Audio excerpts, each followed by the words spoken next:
No teraz chyba już jest, tak?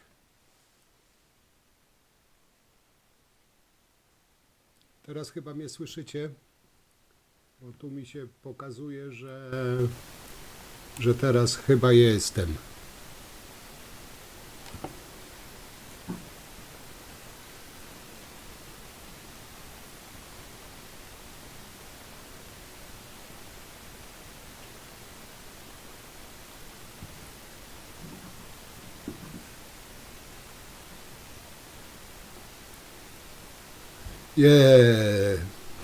Zwycięstwo. Dobra, super, udało się. Kurczę, zawsze coś nie tak. Witam wszystkich serdecznie jeszcze raz.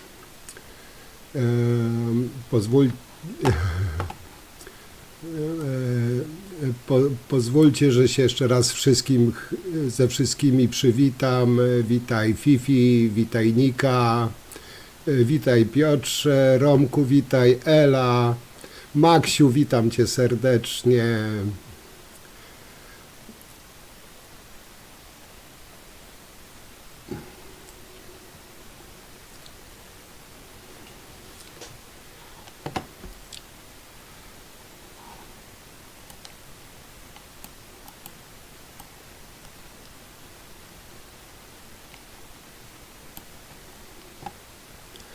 Dobra, ja mam małe opóźnienie, ale myślę, że nie będzie tragedii.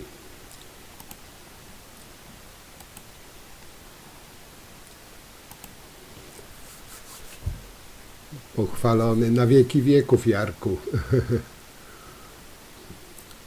Dobra, na razie słuchawy ściągam.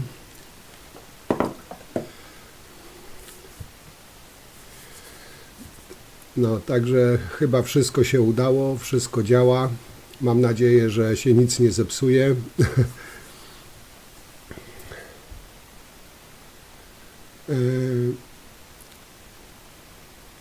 Ja może szumi, ale no, jeszcze dopracuję, bo powiem Wam, że tego live'a tak na szybko robiłem, ustawiałem wszystko, jeszcze nie dopracowałem, ale myślę, że z czasem to wszystko dopracuję. Witaj Małgorzata. No muszę jeszcze trochę popracować. Wybaczcie mi, nie miałem za bardzo czasu, a to robiłem w sumie wczoraj wieczorem, wszystko ustawiałem, także no, będą na pewno jakieś niedociągnięcia.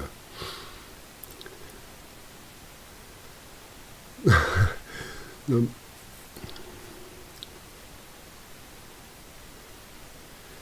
Nie no, Jarek, młotka nie będę używał, mam dość nowy sprzęt, także no troszeczkę mi szkoda. No ale mam nadzieję, że cierpliwość i wszystko zrobimy. Następny tydzień będzie lepiej. A propos tematu. Tutaj, moi drodzy, jeden z widzów zaproponował mi temat. Co prawda powiem Wam, że takimi tematami się, no, jak wiecie, nie zajmuję za bardzo, ale myślę, że warto go poruszyć. Warto go poruszyć choćby na krótko, bo no, o nim się, że tak powiem, głośno zrobiło.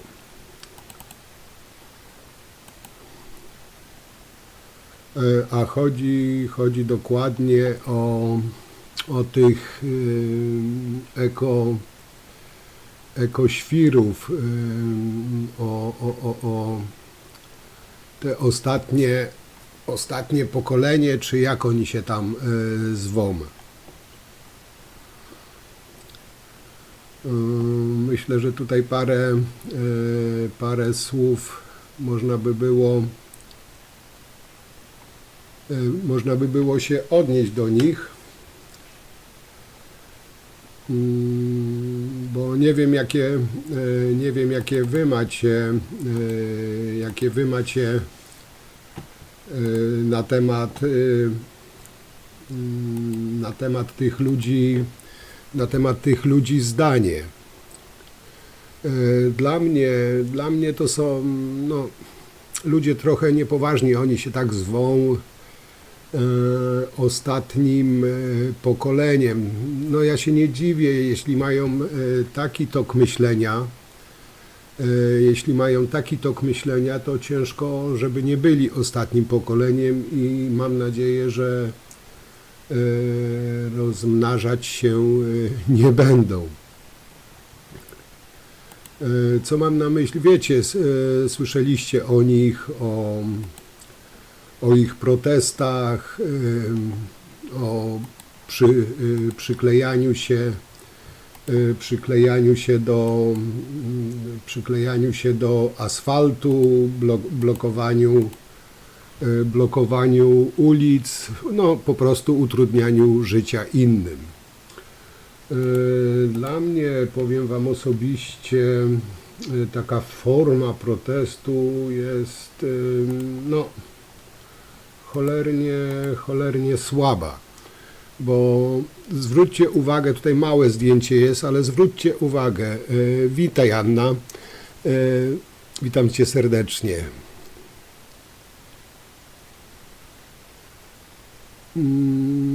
Anna, nie wiem, a inni mnie słyszą, bo ja tutaj nadaję, ale tutaj mi Anna komunikuje, że mnie znowu nie słychać, ale chyba słychać, prawda?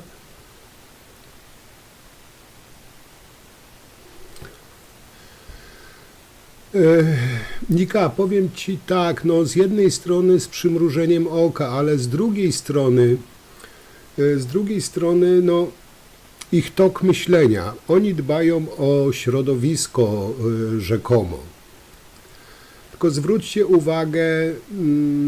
uwagę na fakt, że oni jak zablokują w godzinach szczytu ruch, te samochody stoją, teraz jeszcze jak jest zimno, ludzie tych aut nie wyłączają, bo normalne, że grzeją, często z dzieciakami jadą.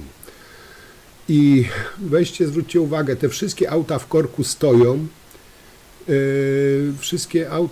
stoją, i dymią. I gdzie tu jest ich ekologia? Te auta by przejechały. Nie wiem, powiem Wam, że nie rozumiem ich toku rozumowania. Zablokować auta, setki aut będzie stało w jednym miejscu, będzie kopciło, ale oni dbają o ekologię. To jest, no dla mnie, powiem Wam, takie, nie wiem, ja ich bardziej jako takich atencjuszy traktuję, nie wiem, chcą zdobyć jakiś pogłos, czy coś w tym rodzaju. Zresztą, jeśli oni są tacy bardzo eko, że tak powiem, ale używają na przykład chemicznych klejów do przyklejenia się. Tubkę, już tam gdzieś widziałem na jakimś materiale, że tubkę wrzucił do kanału jeszcze. No tak, Romko, jak mówisz, to jest kompletny brak logiki. Ale to, że się przyklejają, okej, no niech się przyklei nawet do ściany i niech tam siedzi sobie do końca swoich dni, w końcu są ostatnim pokoleniem, to tylko ciekaw jestem, czy oni nie korzystają z samochodów, czy ich rodzice nie korzystają z samochodów. Ja bym proponował tym, bo ja ich nazywam bardziej atencjuszy, ja bym proponował tym wszystkim inteligentom inaczej, którzy przyklejają się do asfaltu, żeby zaczęli, jak już tak protestują, tak dbają o tą ekologię i tak dalej, to może na sam początek niech się przykleją na przykład, nie wiem, przed samochodem swoich rodziców. Każdy z nich, bo to są młodzi ludzie. Każdy z nich ma rodziców. Niech sobie rano pójdą przed garaż czy przed samochód, przykleją się przed samochodem albo najlepiej do samochodu swoich rodziców. Rano, kiedy będą rodzice wyjeżdżali na przykład do pracy, by utrzymać dom, mieszkanie i często ich samych. Niech zablokują rodziców, powiedzą, że ekologia, żeby oni samochodem nie jechali, żeby taki rodzic se pojechał autobusem, komunikacją miejską. Ale oni oczywiście tego nie zrobią. Ale blokowanie tych aut to jest jedna strona medalu. Ale jest jeszcze drugie, czego już całkiem nie potrafię zrozumieć. A chodzi tutaj, moi kochani, o niszczenie, nie wiem, pomników, zabytków, rzeczy użyteczności publicznej. Tego naprawdę ciężko mi jest to zrozumieć. Witam Cię, Hanna. Co zrobiła im na przykład, tak jak oni oblali Syrenkę Warszawską? Co ona im zrobiła i co ma to wspólnego z ekologią? Czy ta figura, pomnik Syrenki Warszawskiej, nie wiem, zagraża w jakiś sposób ekologii, zagraża środowisku naturalnemu? Podejrzewam, że bardziej zagraża środowisku naturalnemu te kamizelki, które są wyprodukowane notabene z ropy, te plastikowe wiadra, niż ta syrenka.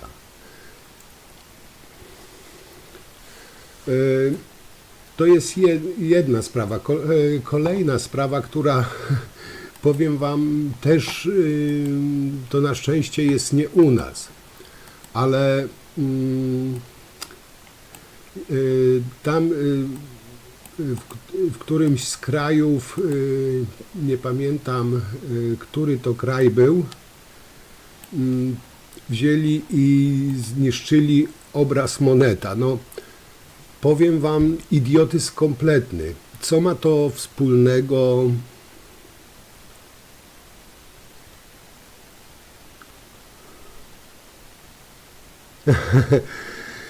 Dzięki, Hanna. Już mam wnuczki, ale Maksiu, to nie przeszkadza, no każdy ma prawo do uczuć. Także Hania, miło mi, dobrze, że kobieta tego nie widzi, bo by mi łeb urwała, albo byłaby po prostu zazdrosna. Niszczyć obrazy, nie wiem, to jest przecież dziedzictwo kulturowe. Co to ma wspólnego z ekologią? Nie wiem. Powiem Wam, nie wiem i zrozumieć tego nie potrafię, choć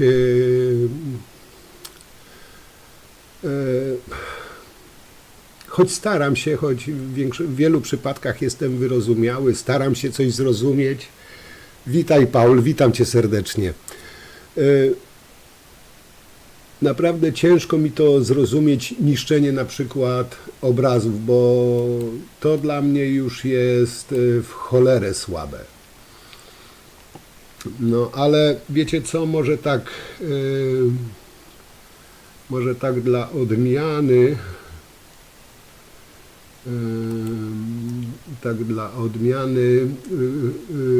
wrzuciłbym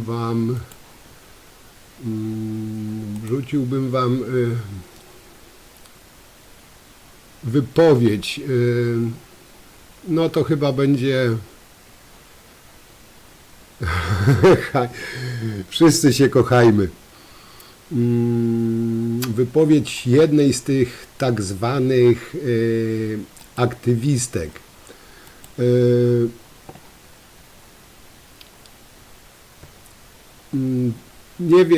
Nie wiem jak to, powiem Wam, skomentować. Może najlepiej jakbyście sami to ocenili, zobaczyli tą aktywistkę, bo ta kobieta, dziewczyna,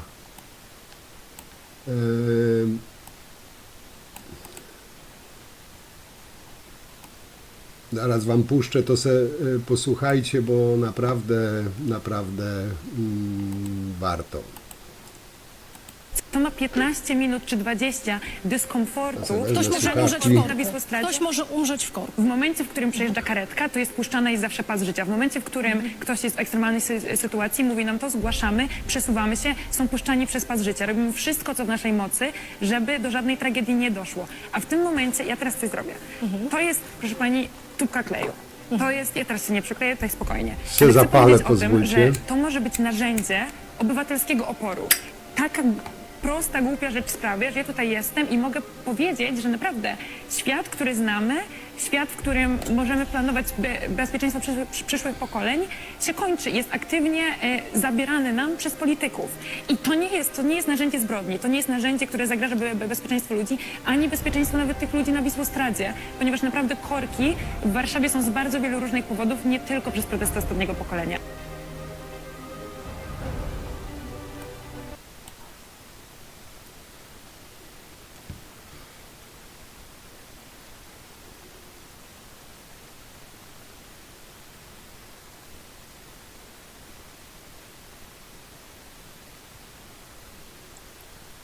No i teraz moi drodzy, weźcie logikę tej blond pani. Ona mówi, że przepuszczają karetki, przepuszczają tam takich ważniejsze osoby i tak dalej. Tylko mnie się zastanawia, jak ta banda, przepraszam za określenie, idiotów, w rzędzie przyklei się do asfaltu, jeden obok drugiego i niby w jaki sposób mają przepuścić tą karetkę, niby w jaki sposób mają ustąpić miejsce, skoro są kretyni przyklejeni do asfaltu. Więc jak? Może, nie wiem, wiecie, bo ja za cholerę nie wiem, co, wykręcą sobie rękę. Witam Cię, Mirku. Wykręcą sobie rękę, zostawią, karetkę przeniosą nad nimi. Chwali się, że się przyklejają do asfaltu, że są tacy eko-pro, ale zdesperowani, że to jest ich broń i że przepuszczają karetki i inne pojazdy uprzywilejowane. Tylko, kurczę, jakoś nie widzę tego, że oni wstają, odrywają się sami od asfaltu, bo karetka jedzie. No, to jest idiotyzm, ale, moi drodzy, znalazłem też materiał, który jest warty polecenia osobom, które mają powiedzmy lepsze samochody.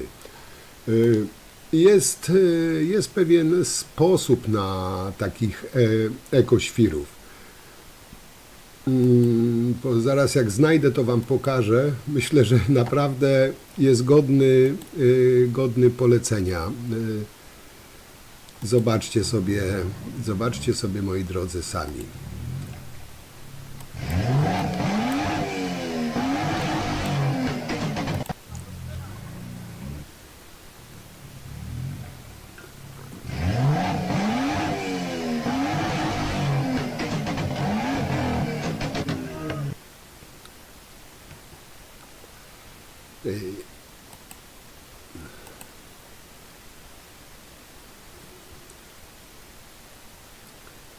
No powiedzcie, że piękny sposób, nie?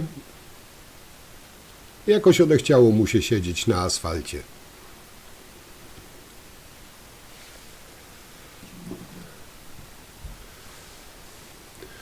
No i tak jeszcze Wam powiem, co mnie też z jednej strony rozbawiło, znaczy, bo no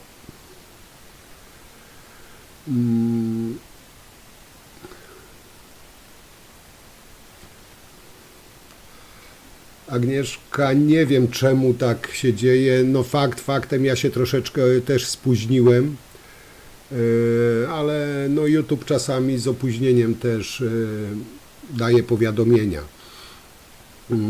Dobra, moi drodzy, jeszcze tak w kwestii tych ekoświrów, bo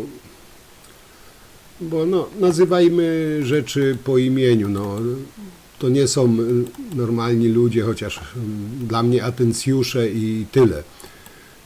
Bo oni tam o tym, że pogoda się zmienia, bla, bla, bla. Zawsze się zmieniała, zawsze były powodzie, zawsze było gorzej lub źle. No fakt, powietrze jest bardziej zatrute i tak dalej, ale no wulkany więcej dwutlenku węgla i z tych składników szkodliwych wydają niż wszystkie samochody, ale to już jest inna sprawa. Teraz, moi drodzy, chciałbym Wam pokazać, to znaczy to, Romku, no, od Ciebie coś. Chodzi o tych ekoświrów w Niemczech. Ja bym ich, powiem Wam, ja bym ich naprawdę nieźle posądził i obciążył za to wszystko, bo to, co odwalili, to naprawdę było cholernie słabe. Słabe to jedno, a drugie, kurczę, wielkie zdjęcie mam, ale dobra, jakoś tam poradzimy sobie. Moi kochani, ci, pożal się Boże, ekolodzy,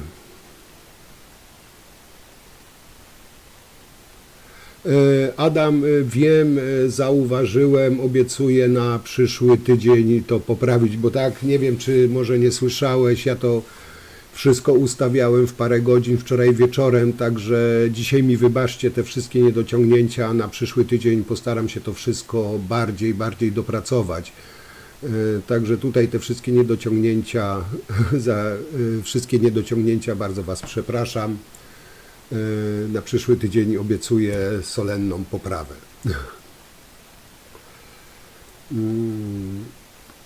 Także wracając do tych ekoświrów i generalnie kończąc ten temat, wyobraźcie sobie, że no, powiem Wam, przyznam się, że nie jestem zwolennikiem elektrycznych aut, miłośnikiem, no ale są ludzie, którzy lubią te auta. Okej, ich wybór, ich sprawa. Tylko te świry z ostatniego pokolenia, wyobraźcie sobie, zaatakowały też Teslę. No, elektryczny samochód, więc nie bardzo rozumiem. Spalinowe są B, elektryczne według tych ekoświrów też są B. I tutaj w kwestii wyjaśnienia chodzi o niemiecki oddział ostatniego pokolenia. A ta cała sytuacja wydarzyła się w Niemczech. Jarku, poprawię tego czata, obiecuję. Wiecie co, no nie chcę teraz już grzebać, bo jeszcze bardziej namieszam, ale no jestem stary, Jarek.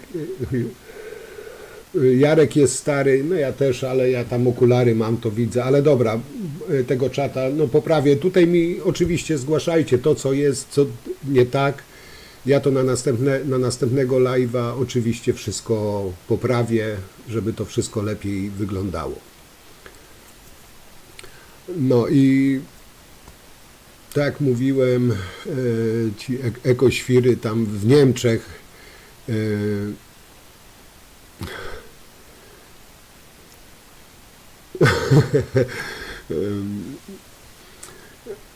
ale Paul i Jarek już przerabialiśmy kiedyś, zrobiłem z malutkimi literkami.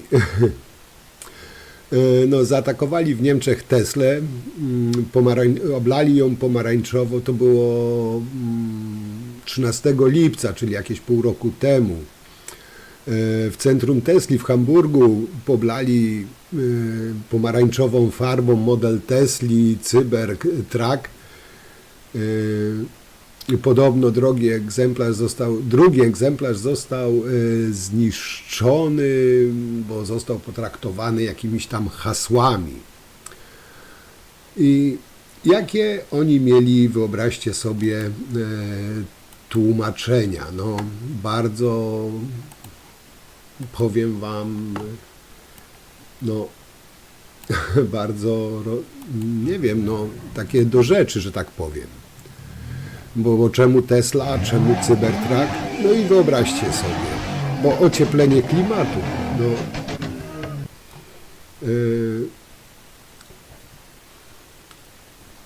to nie ma, moi drodzy, lipy. Ocieplenie klimatu to trzeba Teslę zaatakować. A konkretnie chodzi o fakt, że do globalnego ocieplenia przyczynia się Elon Musk. A czemu? Bo jest super bogaty, bo będzie jeszcze bogatszy. To są słowa tych ludzi. Druga kwestia to sam Cybertruck. Otóż, no, waży ponad 3 tony, ma ponad 5 metrów auto, to symbol bezmyślnej konsumpcji zasobów naturalnych. Tak więc, drodzy ekoterroryści, no, macie tutaj konkurencję, powiem wam, bo teraz się może pojawią, nie wiem, jacyś superterroryści, których auta na prąd, czyli te ekologiczne, no, nie są wcale ekologiczne. No i tutaj jest obawa, że prawdopodobnie jeszcze trochę i zaczną atakować, nie wiem, elektryczne hulajnogi na przykład, nie? Nie wiem, czy też wiecie, ale w Niemczech ta banda ekoświrów jest uznawana za grupę terrorystyczną, uznana przez rząd.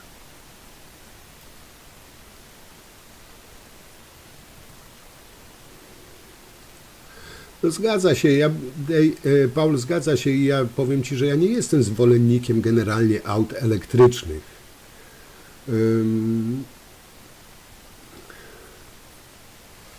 Bo one mają tyle z ekologią też wspólnego, co przecież no, prąd biorą, nie wiem, z kopalni, jak ktoś w przypadku Polski na przykład, kopalnie są w większości węglowe, a oni jeżdżą, ładują prądem z elektrowni węglowej. No to ma tyle wspólnego z ekologią.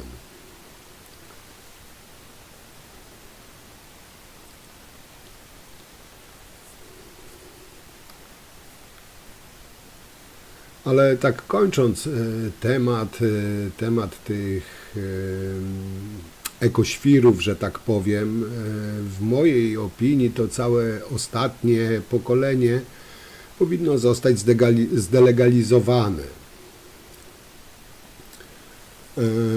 Ta cała fundacja zamknięta, blokujący drogi, zamknięci albo niech dostaną solidne kary, żeby ich to czegoś nauczyło, choć powiem wam, że szczerze w to wątpię.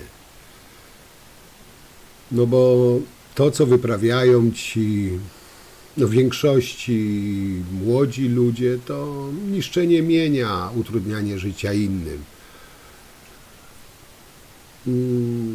A dla mnie ta cała nie wiem, organizacja, czy jak ich nazwać, bardziej mi przypomina sektę niż jakąś tam organizację. No i chyba tyle na ten temat, bo co tu o nich więcej gadać? Wiecie co, może ja spróbuję faktycznie dać wam ciemne tło, to będzie bardziej może widać, będzie może tego czata. Mam nadzieję, że nie zepsuje nic. O, zaraz zobaczymy. O, chyba będzie lepiej.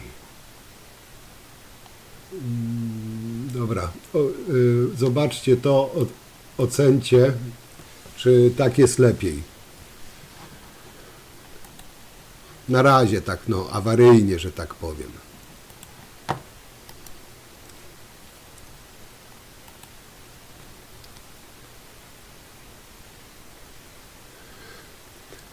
Adam, pisiory to jest już całkiem inna bajka.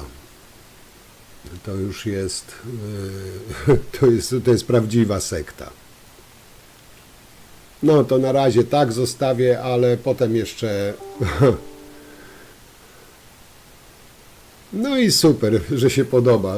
Także postaram się to wszystko jeszcze później tam, że tak powiem, dopracować na następny tydzień.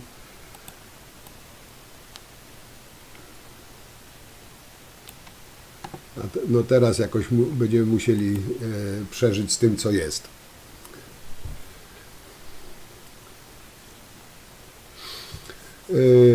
Wiecie co, moi drodzy? Pozwólcie, że pójdę sobie zrobić kawę i zaraz do Was wrócę, dobra? Może tak być? Zostawię Was na chwilę, ale obiecuję za minutkę, dwie wrócić, tylko se kawę zrobię, bo ja bez kawy nie funkcjonuję.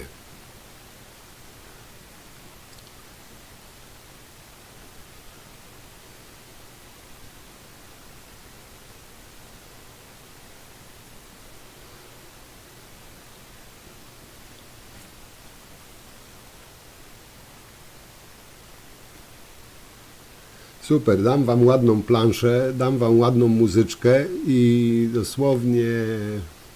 No i fajek, Mirek, no fajki i kawa. Alkoholu w ogóle nie piję, nawet piwa, ale kawę i fajki to...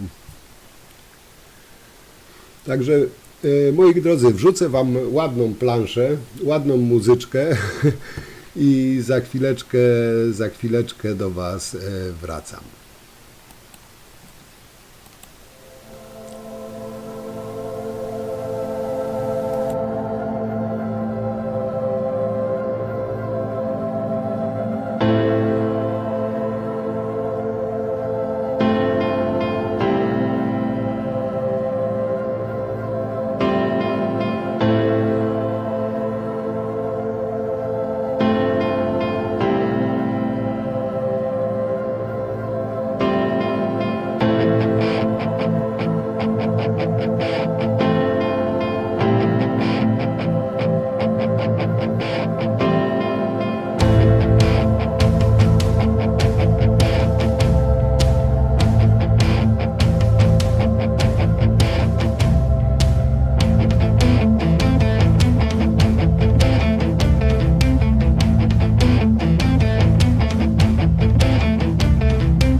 Okej, szybko, nie?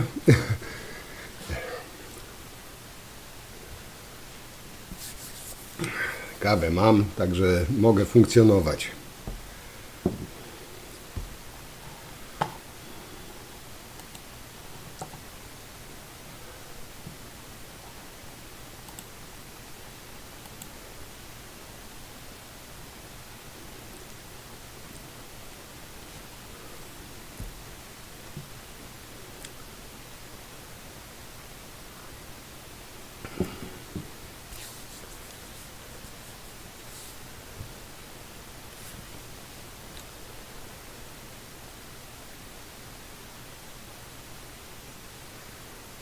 A Nika, o jakim ty aucie mówisz?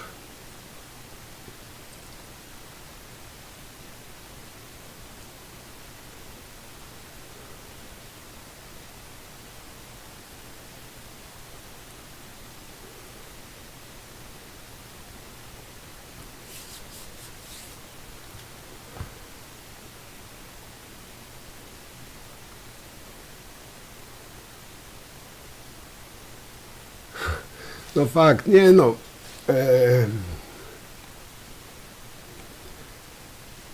Kia Nitro. Ja Jarku, nie no, ja mam, wiesz, kubeczki różne, nie? Na różne okazje. Ale teraz to taki mniejszy kubeczek, ale no w kubku musi być, a mam jeszcze, jak za dnia, to mam jeszcze taki większy kubeł.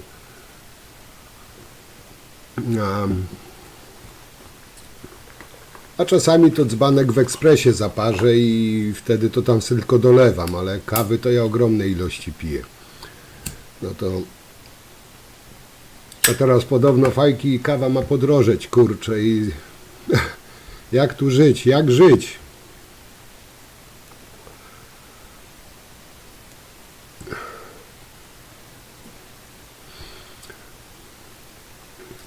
No ale fakt, Jarku, my potrafiliśmy i po 4 godziny siedzieć, to jak szło. No mam nadzieję, że tutaj też no wrócą stare dobre czasy.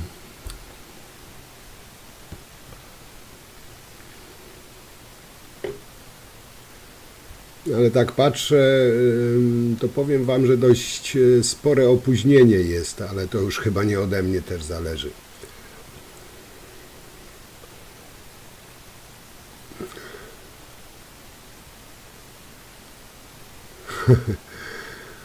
No akurat ceny kawy to no nie jest wina rządu, chociaż no według pislamistów to czy ceny masła, czy ceny kawy, nie, to nie jest ważne, że to kieruje giełdy światowe, to Tusk podnosi.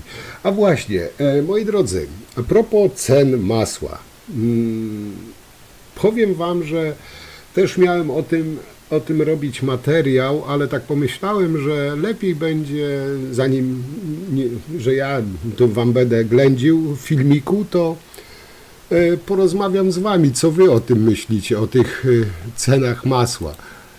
Bo no to przecież, no co prawda ja masła nie jem jako masła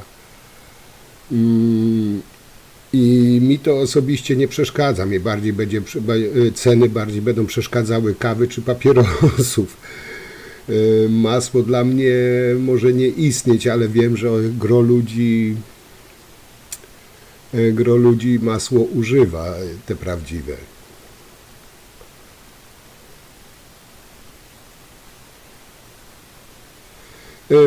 Maksiu, mam nadzieję, że to z czasem wszystko wróci, że tak powiem, na stare tory, bo faktycznie bardzo często to się tam uśmieliśmy do łez na tych live'ach i czasami faktycznie one się przedłużały, ale bardzo miło to wspominam, bardzo fajnie się ten czas spędzało.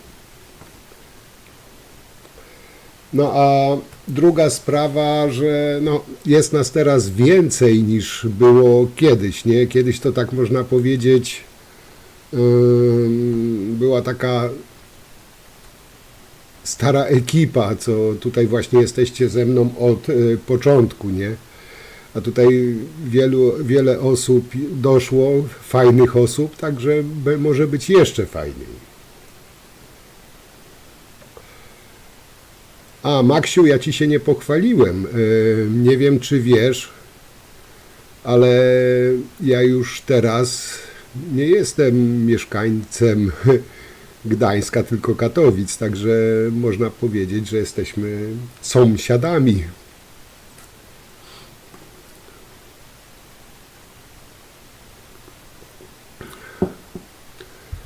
No fakt, rano do roboty, Jarek, ale warto było. Czego to się nie robi dla dobra, nie?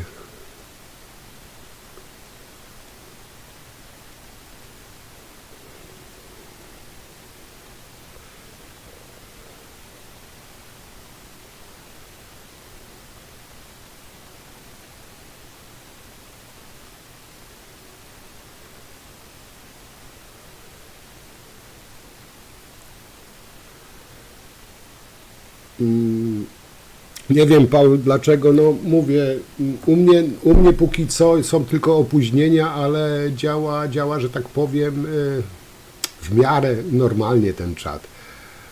Chalebę wypijemy. Mirek, a co to jest chaleba? Bo...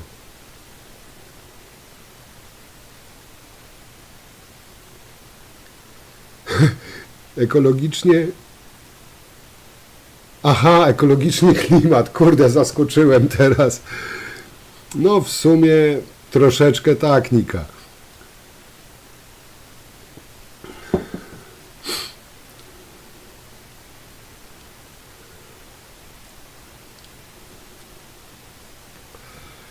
No powiem wam, że pierwsze dni było dziwnie.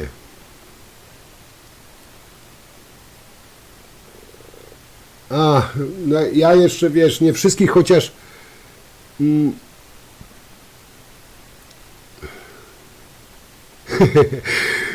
pewnie, Maksiu, że tak.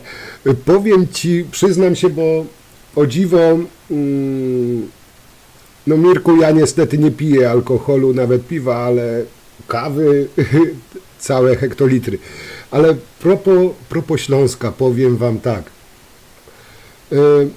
O dziwo, bo się bałem, że tutaj nie będę miał klientów, że będzie słabo, ale przyznam wam się, kurczę, jestem zdziwiony, bo jestem... Dobra, Nika, postaram się. Powiem wam tak, na początku się trochę bałem tu przenosić, wiecie, no tam miałem unormowane z klientami, bo jak wiecie, jeżdżę, no, Paul, ja zawsze byłem Germaniec, zawsze niemiecki, Gdańsk też niemiecki przecież, nie? Roman też Germaniec, no, Ślązaki Germańcy, no, tylko ci bliżej ruskiej granicy to prawdziwi Polacy, to ty tego nie wiesz? No, ale wracając do tematu, powiem wam, jak przenosiłem się tutaj, trochę się obawiałem o klientów i tak dalej, ale o dziwo mam dość sporo klientów, choć jestem dopiero 2 miesiące tutaj i co mnie najbardziej, no mogę chyba powiedzieć, zaskakuje, to nie wiem, czy dobrze powiem, ale chyba dobrze, dobre określenie, gwara śląska. Znaczy, ja ją znam, słyszałem, to nie jest dla mnie nowość. Tylko byłem u takiej starszej pani, która do mnie mówiła, no, tą gwarą śląską w większości zdań i powiem wam, że głupio mi było, ale prosiłem ją, żeby mi powiedziała, co to znaczy, bo połowy słów nie rozumiałem. No, ta pani tak godała chyba, tak, po śląsku, że ja za cholerę nie mogłem zrozumieć.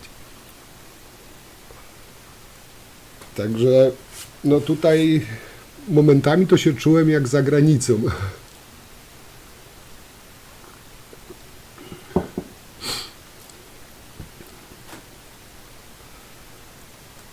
Ale nie narzekam, dobrze mi się mieszka, dobrze pracuję, praca jest, także moja mówi, że Ślązaki z Gdańskiem się dobrze trzymali zawsze, także będzie dobrze.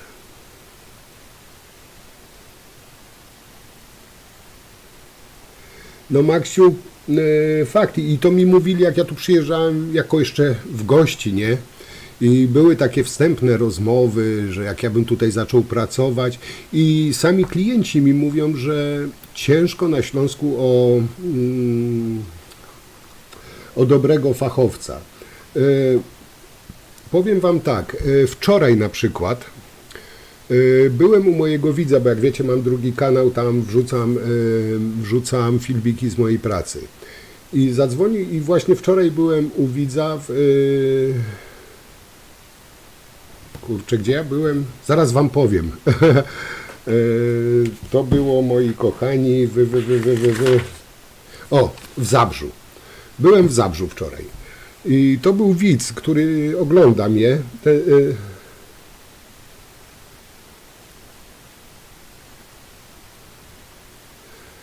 Maksiu, trzymam Cię za słowo, będziesz mnie uczył, bo mówię, czasami, szczególnie u starszych osób, to niektórych słów naprawdę nie rozumiem. Jarek, to źle brzmi, pan na godziny. Nie, Jarek, nie biorę za godzinę, ja biorę za wykonaną usługę, także no, ale wracając do tematu. Byłem właśnie u mojego widza na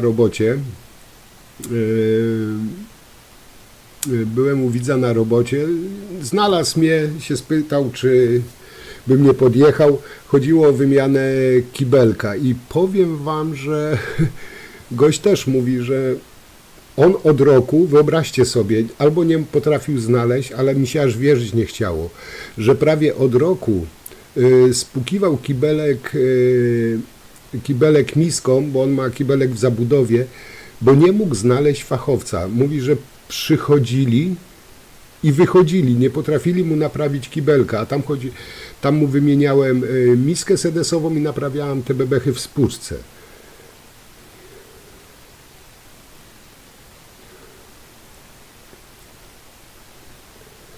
Także, no ale mówię, z tą gadką, Maksiu, ja Cię trzymam za słowa, bo dużo starszych pań, jakby to nie brzmiało, do mnie dzwoni i niektórych słów za czorta nie potrafię zrozumieć.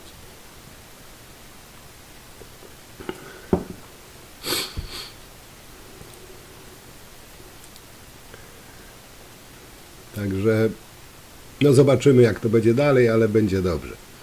Maksiu mnie nauczy języka, nie będę mówił, tylko będę godał, czy tak? Chyba dobrze mówię, bo nie chcę tutaj jeszcze udawać Ślązaka, bo do tego to mi daleko, zresztą Ślązakiem to trzeba się urodzić, z tego co wiem.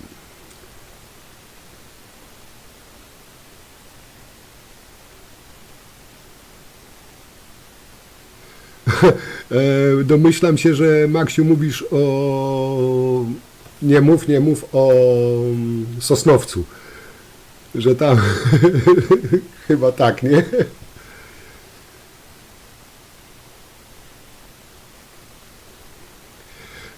Paul, ja Ci powiem tak, ja zacząłem funkcjonować, bo ja w sumie prawie miesiąc tutaj robiłem remont, także jak zauważyłeś, mnie nie było, ja też nigdzie nie wychodziłem, bo chciałem jak najszybciej skończyć, bo miało być mniej roboty, a wyszło więcej, ale z Maksiem się, myślę, na pewno spotkamy.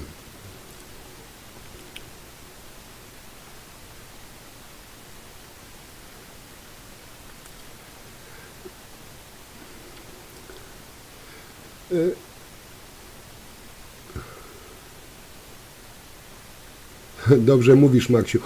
Mirek, hydraulika może nie jest na tyle skomplikowana, co trzeba po prostu mieć dryg do tego i troszeczkę rozumować, bo no chyba, że mi się tak wydaje, że nie jest skomplikowana, no ale każdy podchodzi inaczej. Nie, Jarku, jeszcze nie mam i podejrzewam, że nie będę miał, bo raczej nie planuję w tych przybytkach robić jakichś kolejnych usług, bo jak wiesz, mam dość spory uraz.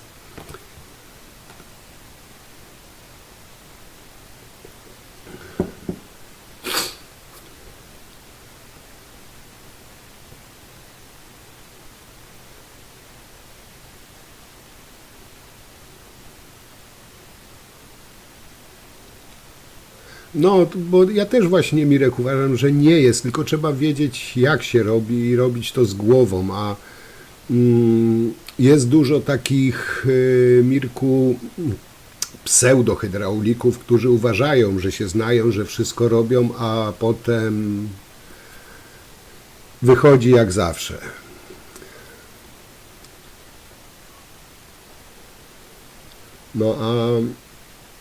No to mi też, Roman, cały czas powtarzają, że Sosnowiec to Zagłębie, nie Śląski, się oburzają, jak ja mówię, że to jest Śląsk. Wiem, że jeszcze dużo się muszę nauczyć.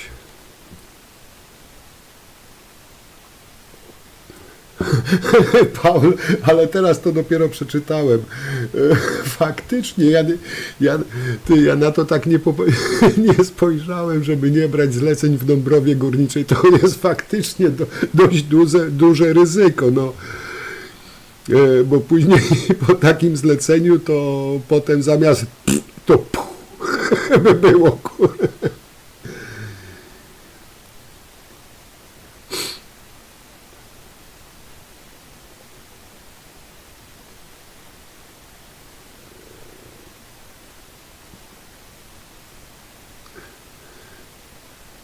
Jarek to, no bo to była zdalna naprawa, zdalna konsultacja. Mirek, widzisz, i tutaj jest właśnie, każdy ma inne podejście, bo znam wielu właśnie, co uważają pakuły. Ja z kolei pakuł nie uznaję, ja uznaję nić teflonową, nie teflon, bo teflonu nie używam, to dla mnie jest badziewie, ale nić teflonową. I ja już od tylu lat robię na nici teflonowej, że o pakułach, powiem Ci szczerze, zapomniałem już. Także, no, ale co, każdy ma inne podejście, każdy inaczej, co innego komu pasuje, nie? Także ja nie krytykuję tych, co robią pakuły, żeby było jasno, pakułami, ale ja jestem, nie wiem, takim zapalonym miłośnikiem nici teflonowej. No na teflonie nie cofniesz, na nici teflonowej możesz cofnąć jak na pakule, nie?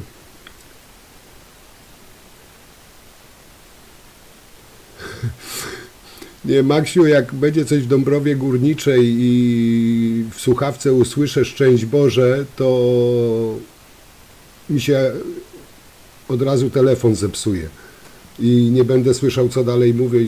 Nie, żadne plebanie, żadne Dąbrowy Górnicze, znaczy Dąbrowy Górnicze u ludzi jak najbardziej, ale żadne plebanie, gdzie by nie były. Nie. Za dużo się nasłuchałem, za dużo się naoglądałem. Dobrze mi jest z moją kobietą, nie chcę żadnych nowych doświadczeń.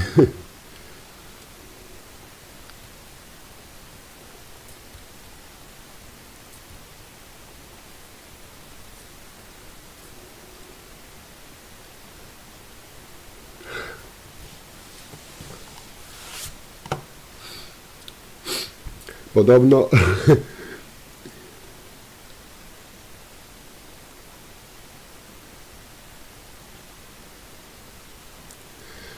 podobno Romanowski się na plebanii w Dąbrowie Górniczej schował. Nie, no żartuję, ale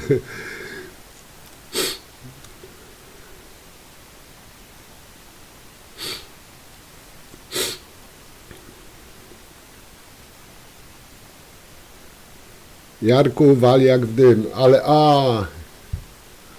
zaraz. Nie dodzwonisz się do mnie, bo ja numer zmieniłem, kolego. Ja zapomniałem powiedzieć, bo jak się przynosiłem z Gdańska, to ja numer zmieniłem. Jakoś będziemy musieli się zgrać. No ci, co mieli mój numer, moi drodzy, to będę wam musiał nowy numer podać, bo ja zmieniłem numer faktycznie. Ja zapomniałem nawet o tym.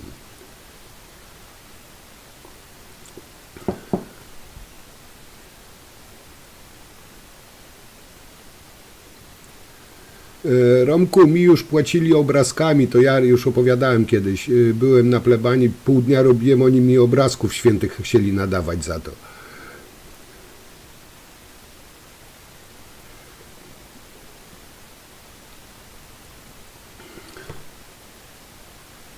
Widzę, Jarek, że reklamujesz mnie.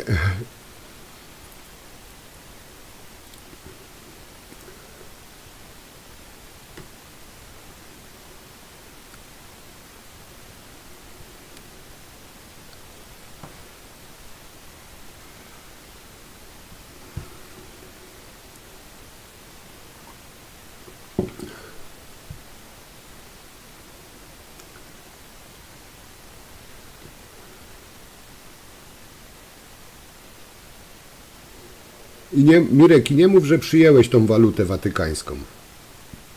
Bo ja naprawdę te siostry zakonne za przeproszeniem wyśmiałem. I od tamtego momentu to już wiele lat minęło, ale powiedziałem, że nigdy w życiu na żadną plebanię nie pójdę robić, a tym bardziej teraz.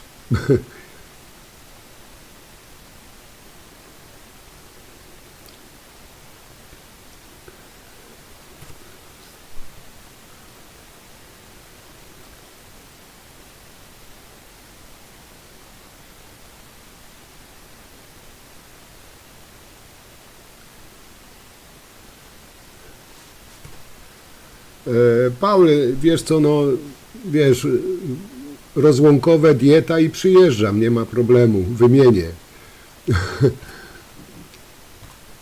Co tam? Kibelek to kibelek, nie?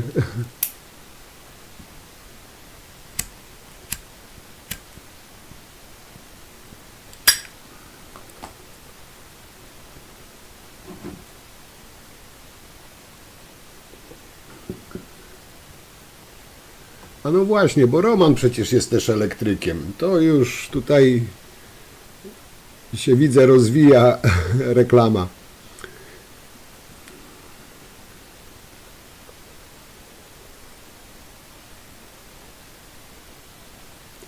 Oj Jarku, kim ty już tutaj nie byłeś na tym czacie i nie tylko, także... I kto powiedział, że to były podejrzenia?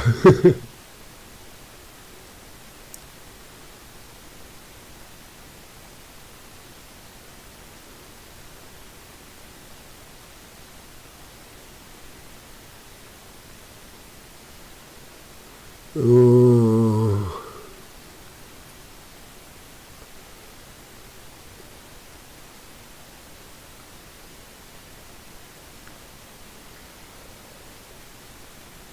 Jeszcze tak, Maksiu, dobrze nie znam Katowic, ale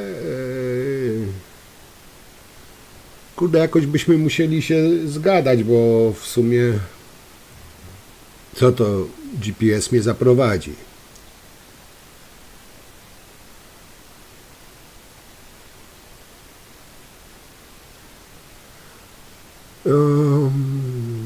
KCF, KFC.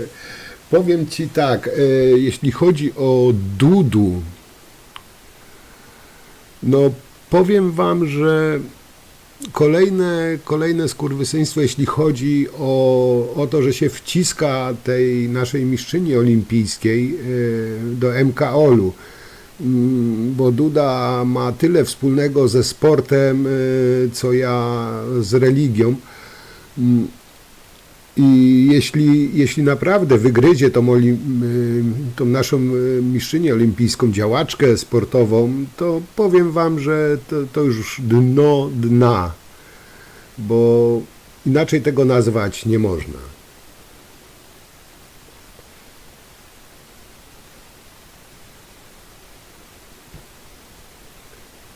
Zresztą trzeba mieć trochę poczucia godności, żeby tego nie zrobić, a Dudu o to nie podejrzewam.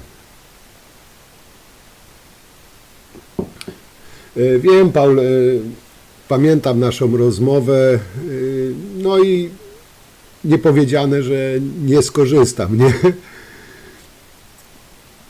Także muszę, ale najpierw muszę się tutaj ogarnąć jako tako ze wszystkim, no i potem, no, powiedzmy, wracam do jakiegoś życia, tylko muszę tą firmę troszeczkę bardziej rozbujać, żeby nie spocząć na laurach.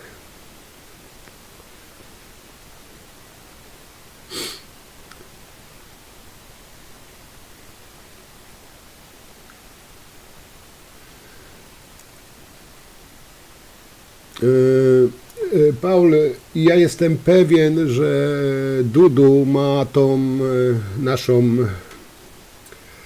mistrzynię olimpijską głęboko w dudu i on się na nią nie patrzy. Wiesz, że każdy praktycznie pisowiec jest taki, że po trupach do celu. Dla niego nie ma jakichś tam zasad moralnych czy nie wiem, dobrego smaku. Wie, że mu się kończy kadencja i on wygryzie nawet najbardziej zasłużoną osobę, bo zresztą Dudu się uważa za najmądrzejszego, za wszechwiedzącego, no królem Polski, więc jego wszędzie z otwartymi ramionami. Zresztą, ale powiedzcie mi, czemu on się pcha do MKOL-u, jak on mierzył na dobrą fuchę w ONZ-cie? No jakoś, co, nie wypaliło to, czy co? Bo nie bardzo teraz rozumiem, że wziął se poprzeczkę na ONZ, a spadł do MKL-u polskiego.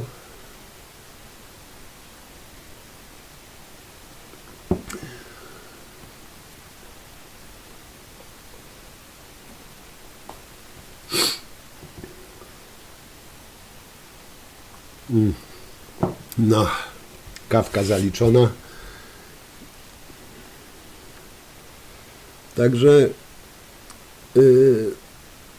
Dudu chyba no, niczym pozytywnym, że tak powiem, nie zaskoczy, bo on nie ma czym pozytywnym zaskakiwać.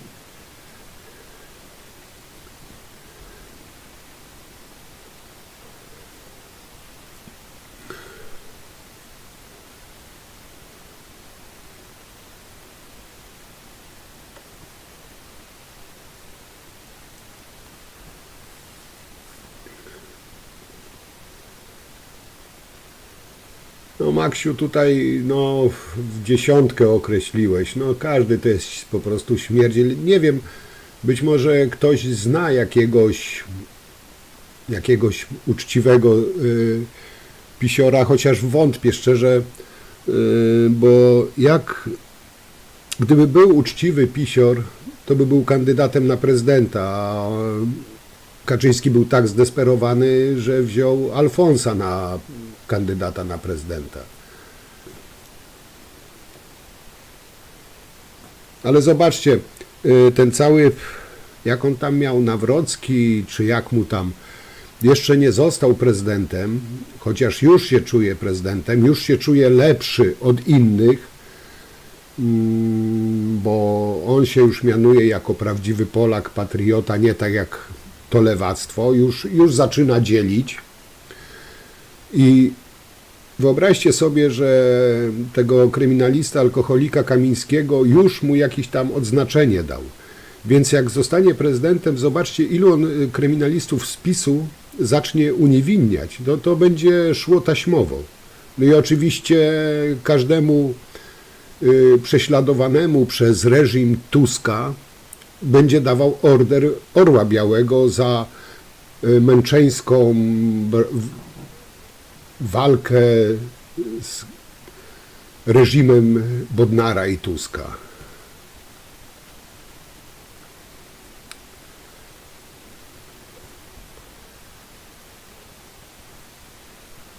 No Mirek, mi się wydaje, że kot Kaczyńskiego większe szanse by miał zostać prezydentem niż Alfons. Zresztą zwróćcie uwagę, poczekajcie, jak znajdę zdjęcie, wam pokażę, bo wpadło mi w ręce pewne zdjęcie właśnie Alfonsa i niech mi ktoś powie, że pisowcy nie biorą wzorów z Putina. Zaraz wam pokażę, bo nie wiem, czy to zdjęcie widzieliście. Gdzieś je tu miałem.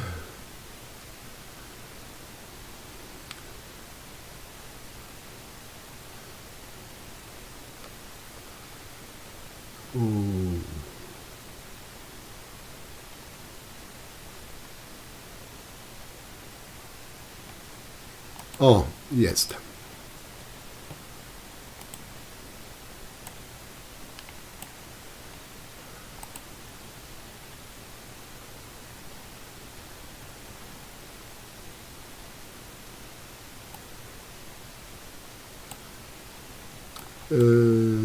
Zobaczcie.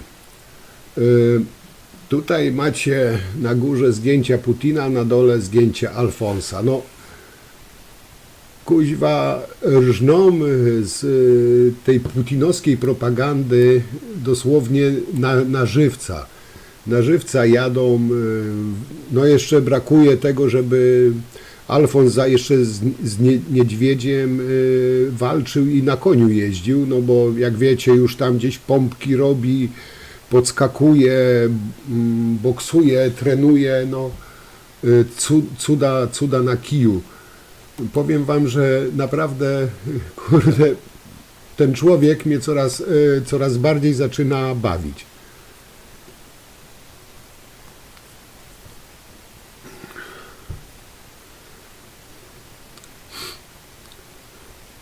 Tak samo jak on pojechał,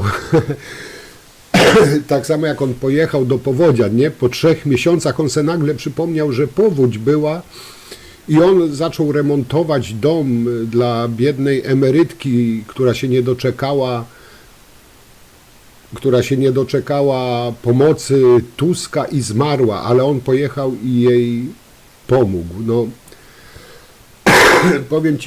powiem wam, że przepraszam, że ta ich kampania coraz bardziej przepraszam, coraz bardziej parodiowa się robi. Tak, Nika, właśnie odnośnie pralek. Wyobraź sobie, ten Alfons uważa się za wielkiego patriotę, Polaka, wszystko co polskie, nie będzie Niemiec pluł nam w twarz i te inne sprawy. Witaj Wojciechu, witam cię serdecznie. Wielki patriota, Polak, co prawda sprzedawał polskie dziewczyny do niemieckiego burdelu, ale pomińmy to. To było dawno, nieprawda, to było pomówienie.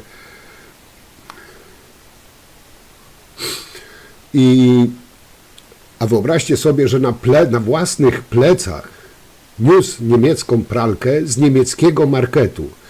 No, co z niego za patriota? Czemu nie kupił polskiej pralki z polskiego marketu, tylko na własnych plecach niósł z niemieckiego marketu niemiecką pralkę, czy tam zmywarkę? Zresztą, jeśli to była pralka, to o ile się znam, w ten sposób nie można przenosić pralek. No, ale dla mnie to wydaje się, że to była atrapa po prostu, a nie żadna pralka. No, ale chcieli pokazać, jaki on silny, dzielny, wysportowany. Roman, to jest kabaret i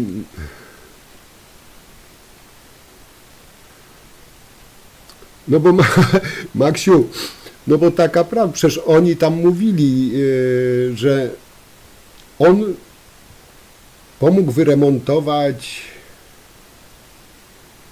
pomógł wyremontować zmarłej kobiecie, która zmarła, nie doczekała się. No,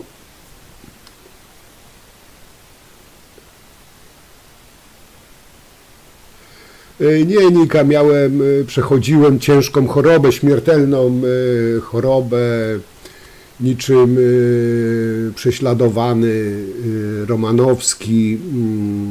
Miałem katar, wyobraź sobie, ledwo uszłem z życiem, walczyłem o życie, ale zwyciężyłem. Co prawda się nie ukrywam jeszcze, ale właśnie po katarze zawsze mam kaszel, także no, będę żył.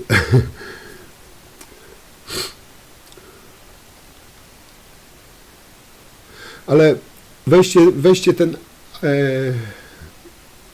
no Ela, tak, on nieraz reklamuje Tuska, ale weźcie ten absurd. Zobaczcie, że ten kandydat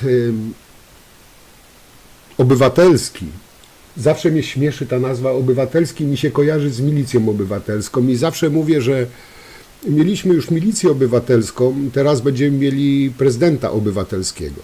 Ale oczywiście on jest niezależny, nie to, że no, on jest niezależny, bo od niego nic nie zależy, tylko wszystko od Kaczyńskiego zależy, także w pewnym sensie jest niezależny. Ale wracając do tego remontu, o tym będę robił też materiał, moi drodzy, ale powiem wam tak, powiedzcie mi, co można zrobić w 2-3 godziny podczas remontu. Ja powiem wam, że jak się przeprowadziłem, miałem do wyremontowania nie po powodzi, tylko do odświeżenia. W sumie 3 pomieszczenia. Miałem mieć jedno, zrobiłem 3 i zrobiłem to w 3 tygodnie. No zajęło mi to 3 tygodnie i to się od rana do wieczora zapieprzałem. A on przyjechał rano, wyjechał o 10, bo już o 14 był w Lublinie czy gdzieś, czyli przez 3 godziny, wyobraźcie sobie, nie dość, że wyremontował zmarłej starszej pani całe mieszkanie, to jeszcze na własnych plecach z niemieckiego marketu wniósł jej niemiecką pralkę i pewnie ją podłączył, jeszcze jej pranie zrobił, obiad ugotował. No takiego zdolnego mamy kandydata na prezydenta. A po tym wszystkim wyszedł przed budynek, jeszcze pewnie zrobił 30 pompek, pokazał jak się boksuje i z całą grupką pisowców zaczął biegać po mieście, a potem pojechał do Lublina i to wszystko w 3 godziny. No żaden tak nie potrafi jak on.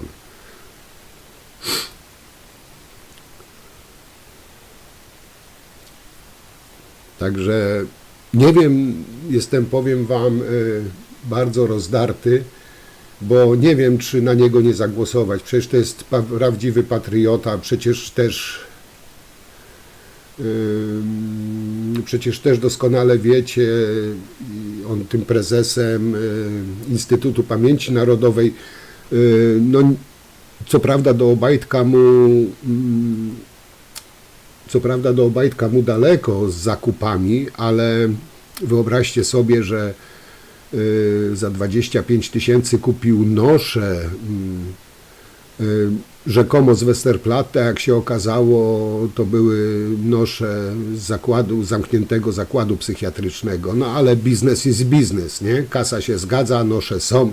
Kto tam będzie wnikał, że to nie z Westerplatte, a z zamkniętego zakładu psychiatrycznego.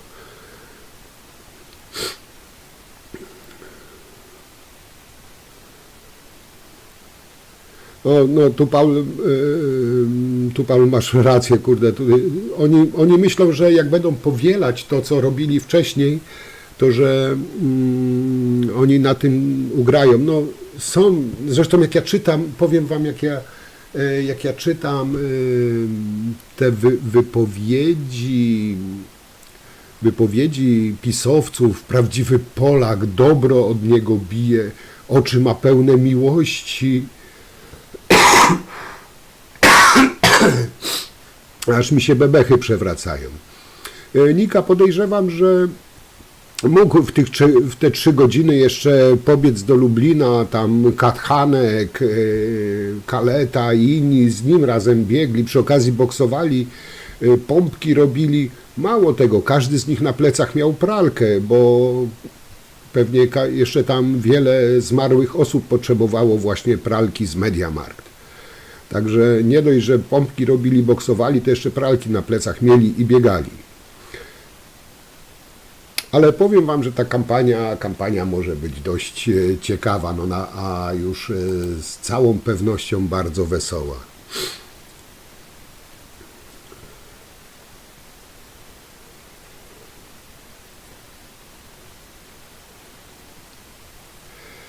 Także no,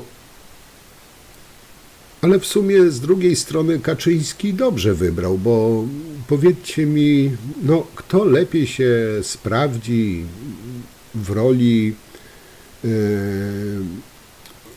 roli, nie wiem, zarządcy tego całego burdelu, który PiS narobił, jak nie Alfons.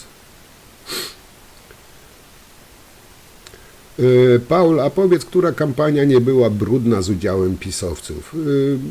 Zaczął to Kurski, który, no tam, wiecie, Tusk, Wehrmacht i tak dalej.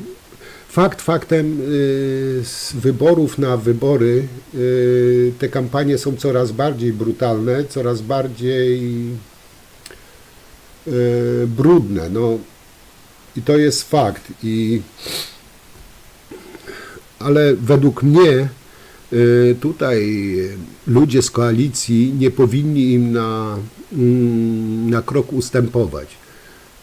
Powinno być tak, że powinni też obuchem ich walić po łbach i zdjąć białe rękawiczki i normalnie napieprzać się takim językiem, taką kampanią, jaką oni robią, bo oni tylko taki język rozumieją. Oni innego języka nie rozumieją. Im trzeba, że tak powiem, w przenośni dać porządnie z liścia, żeby wiedzieli, że coś do nich dotarło. Bo jak ta, że tak powiem, koalicja ubiera białe rękawiczki, a ci rzucają błotem. A tego, Paul, nie słyszałem, ale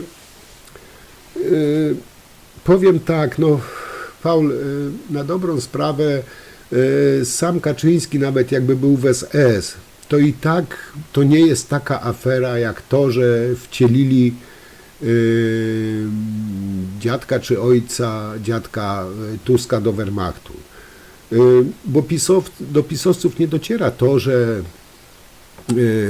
z Gdańska, czy tam Kaszub, czy ze Śląska w czasie II wojny światowej wcielali siłą do Wehrmachtu z tych rejonów i od groma znanych ludzi było w tym Wehrmachcie. Nie, oni są ślepi i gusi, dla nich tylko dziadek z Wehrmachtu i koniec.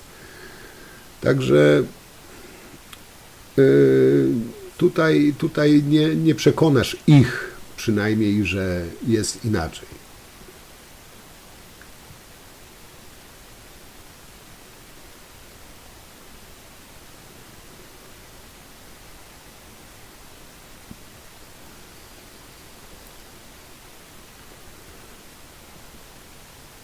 Witam, Marek, witam Cię serdecznie.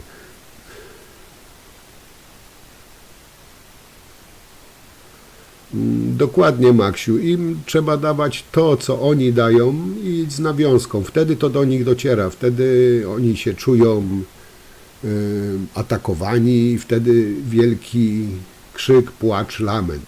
Bo to, że oni sami obrzucają błotem, to jest okej, to jest w porządku, ale jak się do nich tym językiem mówi, to oni nagle strasznie oburzeni są.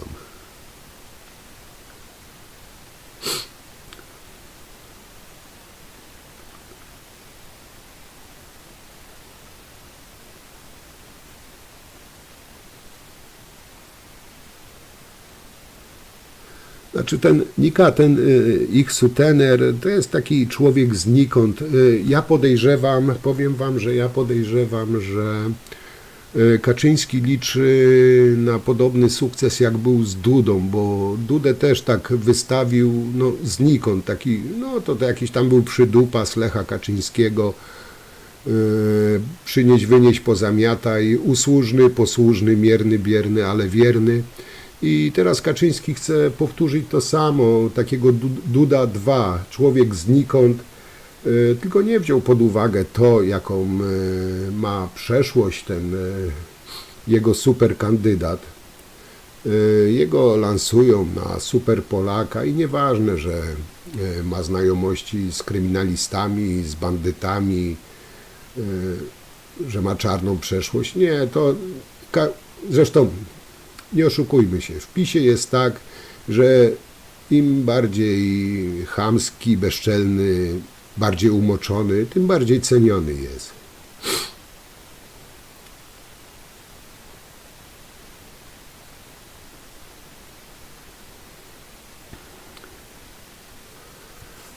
Powiem Ci tak, no KCS, JTV, powiem Ci tak, kolego, że u pisowców Niemiec, Rusek, zdrajca, to jest norma. U nich to jest norma, chociaż oni sami korzystają, tak, kucharka Przyłębska, tak? Chyba Przyłębska, dobrze mówi. No, mieszkała w Niemczech, miała wynajmowaną za nasze pieniądze willę w Niemczech na nasz koszt. Krzysztof, miło mi. Na nasz koszt żyła sobie w najlepsze przez czas tej, jak zasiadała w kuchni zwanym Trybunałem Konstytucyjnym, na nasz koszt żyła w willi niemieckiej. Wszyscy pisowcy praktycznie pchają się do tej zgniłej Unii Europejskiej, do tego zepsutego Parlamentu Europejskiego, plują na niego, ale pchają się na łeb na szyję, tak samo jak ci z Konfederacji.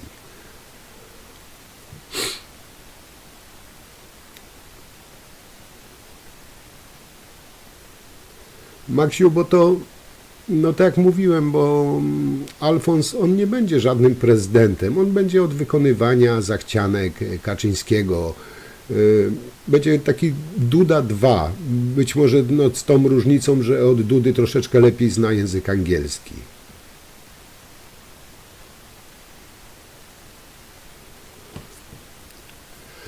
A co do Banasia, ja podejrzewam, że Banaś musi mieć na pisowców naprawdę dobre haki, że jeszcze go nie odwiedził seryjny samobójca, bo podejrzewam, że w innym przypadku no Banaś już by miał problemy, bo jak wiecie, pisowcy, jak sam Kaczyński powiedział, że był nawet przypadek śmiertelny, jeśli ktoś coś nie tak zrobił.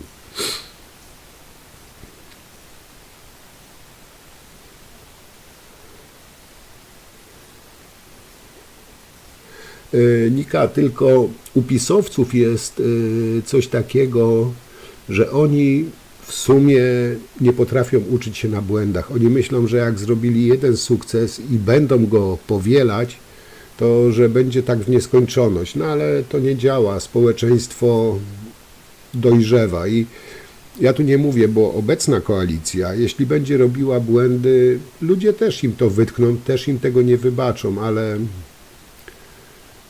mam nadzieję, że też, jakby to wam powiedzieć, no, chodzi o obecną koalicję, że to, że kurczę, może tak, często wypominają, że Tusk czy tam PO dużo naobiecywali, że nie dotrzymują słowa.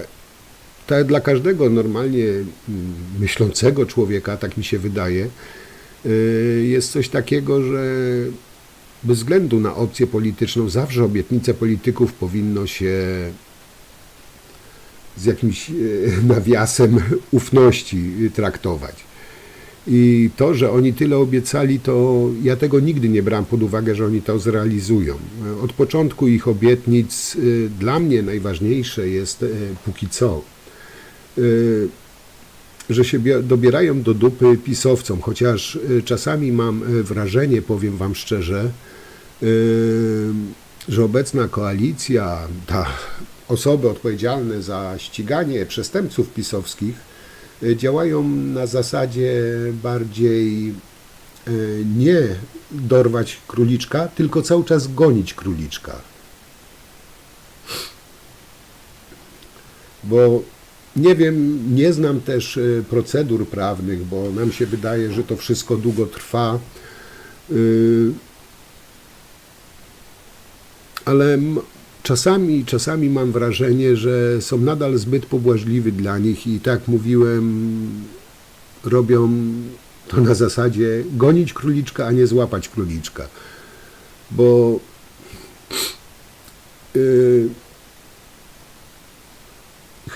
Chyba, że jestem w błędzie. No, nie wiem, jak te procedury, chociaż jakby to za szybko robili, to by mówili, że nie utrzymują procedur. No, nie wiem, a jak wy o tym myślicie, bo mi się wydaje, że troszeczkę co w niektórych sprawach to jest zbyt łagodne.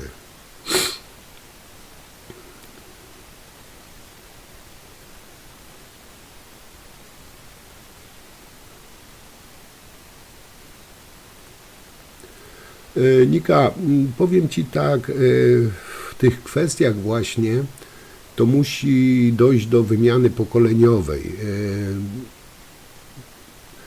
Może to źle zabrzmi, bo ja nikomu źle nie życzę, z wyjątkiem kilku osób, ale ten twardy elektorat pisowski musi po prostu wymienić się w sposób naturalny, bo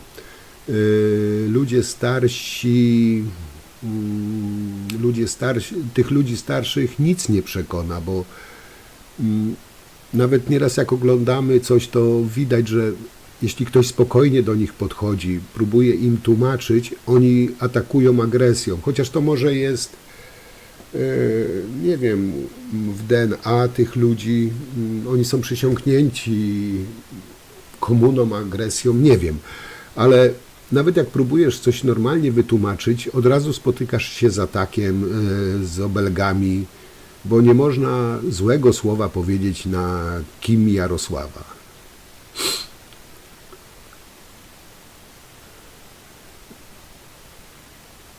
No Nika, w sumie tak, no można gonić i zagonić, no. Ale nie wiem, no na razie ja wam powiem wam, że z tymi rozliczeniami jest strasznie dużo hałasu, a nie wiem, wydaje mi się za mało działań. Czemu jeszcze Matecki, Jaki i ta inna wierchuszka, ta banda złodziei jeszcze nie ma zarzutów, nie ma oskarżenia? Przecież ich jest od groma, którzy jawnie kradli, a chodzą sobie normalnie, jeszcze się za nich nie wzięto. Chociaż wiem, że nawał pracy, bo nie można wszystkich naraz, nie? Ale powiem wam, naprawdę wydaje mi się, że to idzie troszeczkę, nie wiem, tak też pod publiczkę. Być może, a nie wiem, być może się mylę.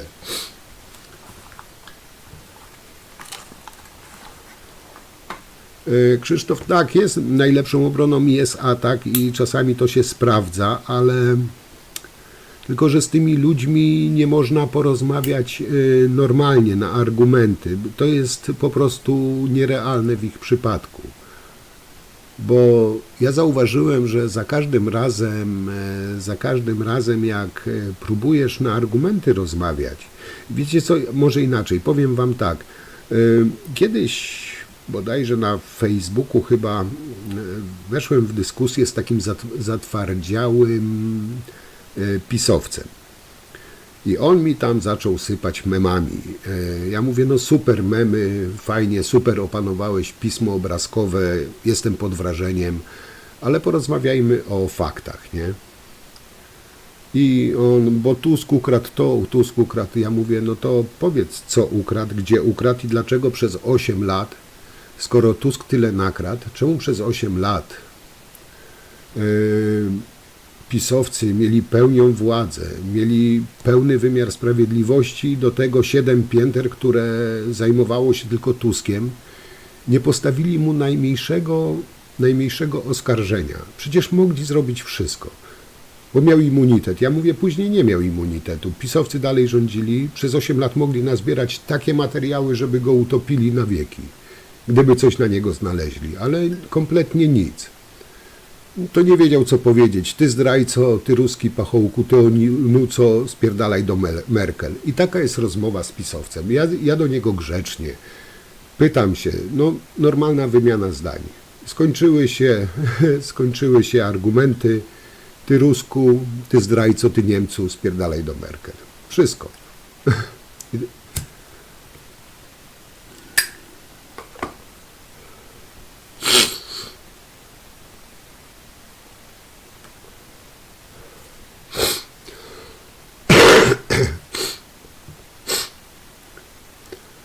Krzysztof, oni, pisowcy, żeby nie Tusk, to oni by nie wiedzieli, jak politykę prowadzić. Przecież zwróćcie uwagę, no nawet ta telewizja Ruspublika, przecież tam na okrągło jest Tusk i PO. Oni by nie mieli o czym mówić.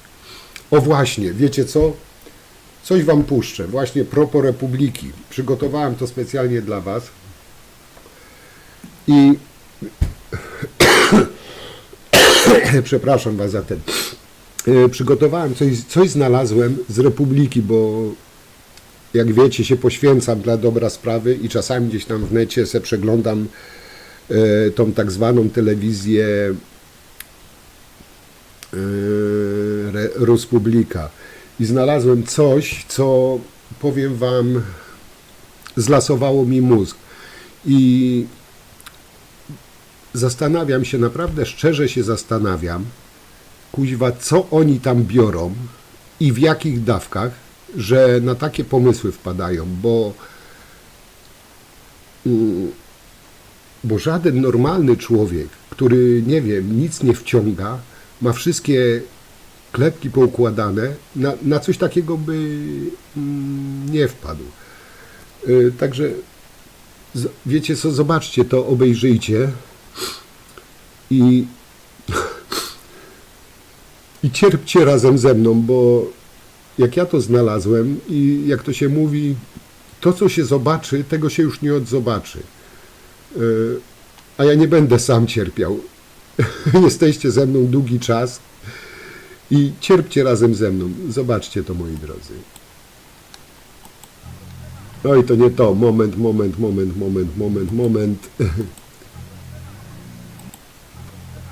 To nie to. Zaraz muszę... Przepraszam.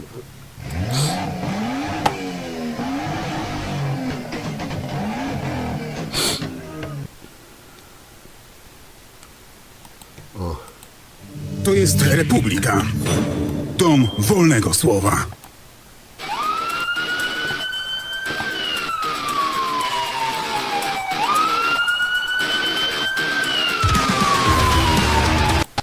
To jest Republika. Weźcie to, Dom wolnego wpuszczajcie to. słowa. Powiedzcie mi, co oni kuźwa tam biorą.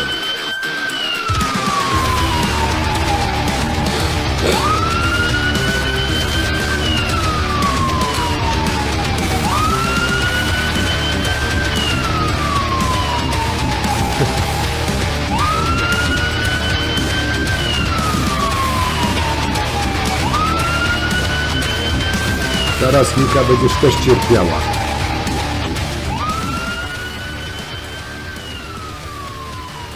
To jest 13 grudnia 2023 rok. Ta data już na zawsze wyryje się w naszej pamięci, podobnie jak 13 grudnia 1981 roku. Przez ostatnie 12 miesięcy jesteśmy świadkami bezprawia, anarchii, chaosu i bandyckich metod rządzenia naszym krajem. Właśnie wybija 365 dni rządów koalicji 13 grudnia, rządów koalicji Donalda Tuska.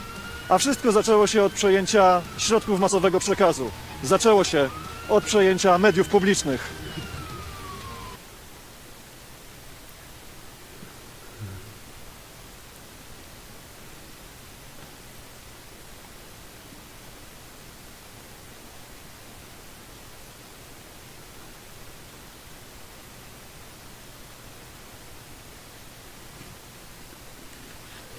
Dobra. Powiedzcie mi, no, nie wiem, co trzeba wciągać, żeby coś takiego wymyślić.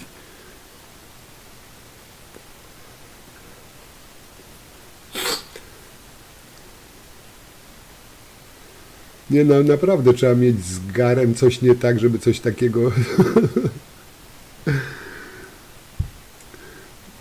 No a co najlepsze, bo zobaczcie jaka hipokryzja. Kiełczek, kurde, jego stary, jego ojciec, stary Ubek, kurde, kurde, nie powiem wam, jak ja to zobaczyłem. Parę razy to oglądałem i myślałem, że to jest jakiś fake, że to jest, nie wiem, ktoś zrobił żart, przeróbkę, ale to jest, kurde, oryginał z Republiki. I potem się dziwić, że widzowie Republiki mają tak zryte mózgi. No jak coś takiego zobaczysz, no ja wam powiem, że obawiałem się, że będę miał koszmary senne. No, oczywiście 13 grudnia powiązane z Tuskiem. I co najlepsze, zwróćcie uwagę, że tam w rogu była ręka z pałą milicyjną. Przecież to pisowcy lali każdego, kto się im sprzeciwiał. Nie omieszkali nawet lać pałami teleskopowymi kobiet, łamać im ręce. Ale to reżim Tuska. 13 grudnia to Tusk. a pisowcy to same gołąbki pokoju.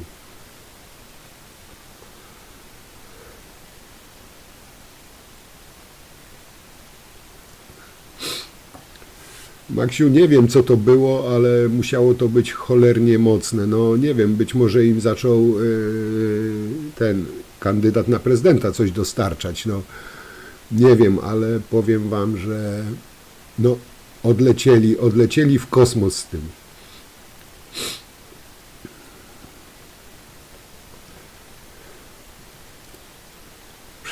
Przecież ci...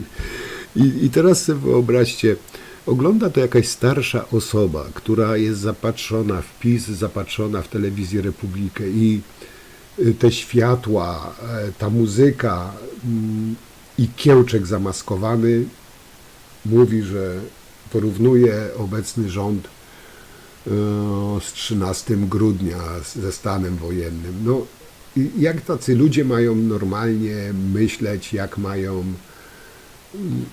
nie wiem, normalnie funkcjonować, racjonalnie myśleć? Przecież to jest po prostu nierealne.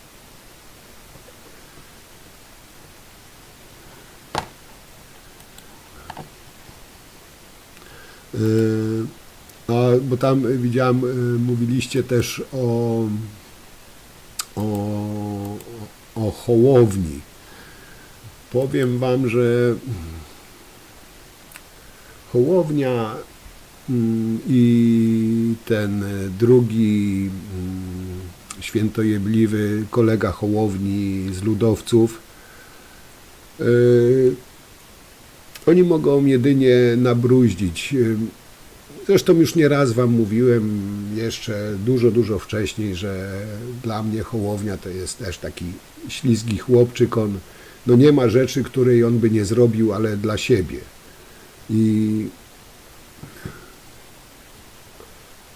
I Hołownia jeszcze z Kosiniakiem Kamyszem mogą jeszcze nieźle namieszać. Podejrzewam tak. Także o, Tygrysek właśnie, Tygrysek, ten bardzo religijny z drugą żoną, no, który wartości religijne. Nie wiem, Roman, wiesz co, może oni to nagrywali podczas aresztowania księdza na plebanii w Dąbrowie Górniczej. Nie wiem, ale no... Dobry materiał, powiem wam. Chyba zacznę sobie ustawię jak na, nie wiem, w pozycji pierwszej telewizję Republikę w telewizorze i będę... Nie trzeba pić, nie trzeba się narkotyzować, wystarczy oglądać telewizję Republikę i działanie o wiele lepsze od najlepszych dragów.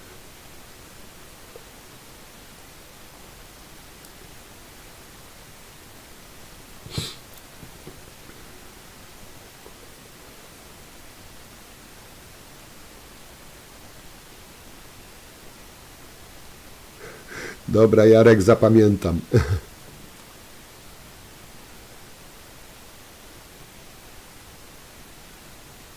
Dobrze to, Krzysiek, ujęłeś. Zresztą Hołownię, tak mówiłem, ja Hołownię zawsze trzymałem, że tak powiem, na dystans i nie byłem jego zwolennikiem i raczej nie będę.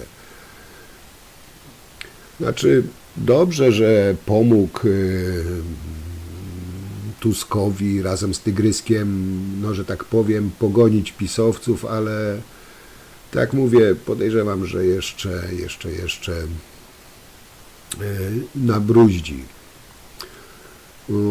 Marek, to fakt, oni porównują, to jest najlepsze, to, że Salcesona oni porównują do Popiełuszki, to mało.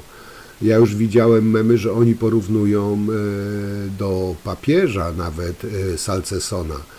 No ale już pomijając to, porównując złodzieja Salcesona, którego, nie wiem, policja wyciągnęła z hotelu z kochanką, do księdza, którego zamordowali ubecy, no to już jest naprawdę niezły stan umysłu pisowców, żeby porównywać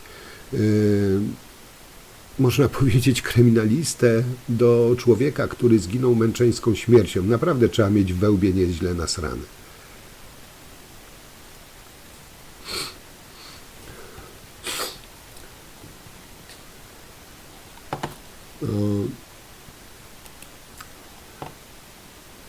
Oni, kurczę, niby tacy antykomunistyczni pisowcy, tacy, no 13 grudnia dla nich to jest przecież ojej, takie, że to oni sami opozycjoniści. No tutaj To możemy, jest Republika. kurczę, znowu Dom mnie to- wolnego słowa. To miałem zamknąć. Już was nie będę molestował tym. Tutaj zobaczcie, no to jest chyba najlepsza grafika rocznicy 13 grudnia.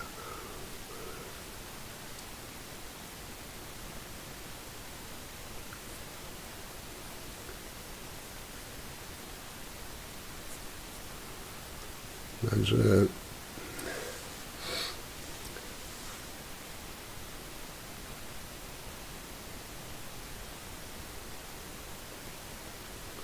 tak, Maksiu, i wyniesie go na podniebiosa, a po jego śmierci będą sprzedawać jego części ciała jako relikwie. Także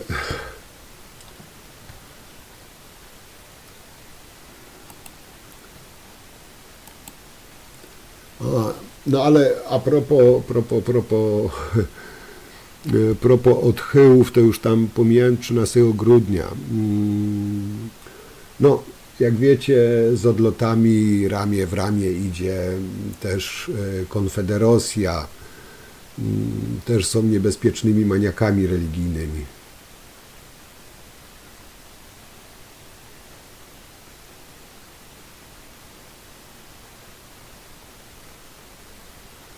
No Nika też podejrzewam, że raczej by nie przeszło, bo tak jak słychać nawet, to ludzie dość ostro psioczą właśnie na tą Polskę 2050 i na partię Tygryska. Ja wam powiem, że też nie rozumiem tych ludzi. Oni nie mają jakiegoś tam wielkiego poparcia społecznego.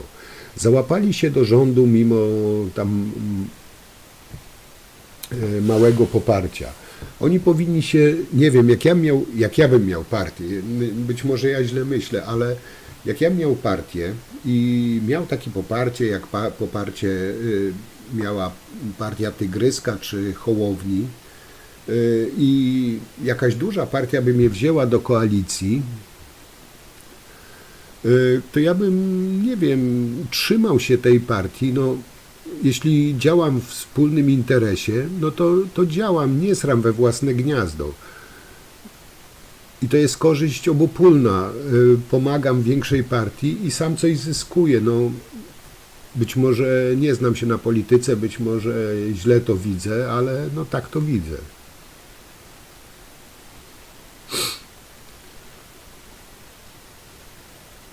No Piotrowicz, Maksiu, to jest już wyjątkowa menda. Miałem gdzieś zdjęcie, tylko nie wiem, gdzieś tam miałem zdjęcie, czy widziałem zdjęcie, wiecie co, jak Piotrowicz składał kwiaty pod pomnikiem ofiar komunizmu. No powiedzcie, czy może być większe, za przeproszeniem, skurwysyństwo, większa hipokryzja? Prokurator stanu wojennego, usłużny,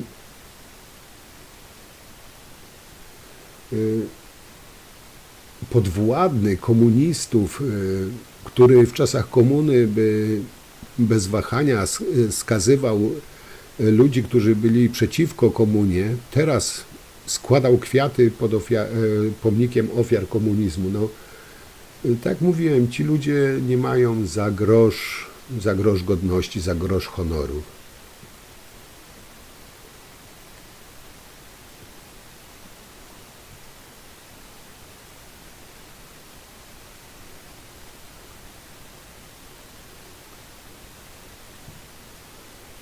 Dobrze, Jarek, mówisz. No ale Krzysiek, ja ci powiem, że Może być tak, że Szymek, nie wiem, se postanowi zostać prezydentem i znowu to się wszystko porozmywa, tak jak w przypadku poprzednich wyborów. Tu jest tylko, powiem wam, ta pociecha, że pisowcy teraz nie rządzą, bo tą drugą turę wyborów, znaczy te drugie wybory prezydenckie, według mnie no, Duda mocno podejrzanie wygrał, o ile w ogóle wygrał. Bo uważam, że pisowcy tutaj no, sfałszowali te wybory, wiele głosów nie policzyli, albo policzyli więcej na korzyść Dudy, a nie Trzaskowskiego. Zresztą się dziwię, że nikt się tym nie zainteresował, że we wszystkich DPS-ach w Polsce Duda miał 100% poparcia.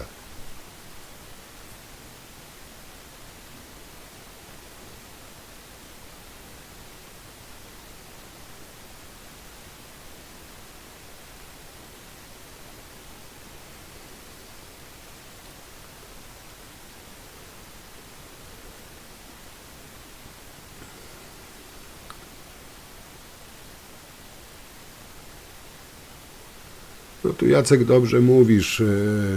Ja już kiedyś też mówiłem, że część polskiego społeczeństwa jest taka, że właśnie z tymi programami socjalnymi, że gdyby Hitler wpadł na taki pomysł, to by nie musiał zbrojnie atakować Polski, bo wielu by się do niego przyłączyło za te socjale. Tak mi się to jakoś skojarzyło, nie wiem czemu, ale część naszego społeczeństwa za parę złotych, które raz w miesiącu dostanie, jest gotowa wepchnąć Polskę w łapy właśnie takich jak pisowcy, którzy zdewastowali kraj. No, zobaczcie, o ile lat oni nas cofnęli, o ile lat oni nas cofnęli. Mieliśmy pospłacane długi, gdy poprzedni rząd no, Tuska oddawał władzę. Mieliśmy pospłacane długi, mieliśmy zerową inflację. Owszem, popełniali błędy, ale kurwa, zobaczcie, porównajcie poprzednie rządy, ile tam się wybudowało w Polsce, jak Polska poszła do przodu, a jak przez te 8 lat te sukinsyny nas cofnęli. Ja już nie wspomnę nawet o tym, jak bardzo naród skłócili ze sobą. Przecież to jest wszystko naprawdę, tak jak się patrzy z perspektywy czasu, to po prostu przeraża.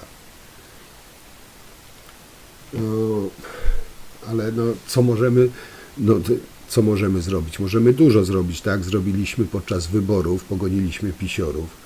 Tak teraz jeszcze nie dopuścić kolejnej pacynki Dudy do tego zaszczytnego miejsca, zrobić porządek z Trybunałem Konstytucyjnym, bo teraz to nawet nie jest atrapa Trybunału Konstytucyjnego. Duda z Pałacu Prezydenckiego zrobił melinę dla przestępców. Trybunałem Konstytucyjnym zarządzają osoby o wątpliwej reputacji, to już delikatnie mówiąc. Pisowcy uważają, że cały rząd, całe struktury państwa są nielegalne tylko dlatego, że są im nie na rękę.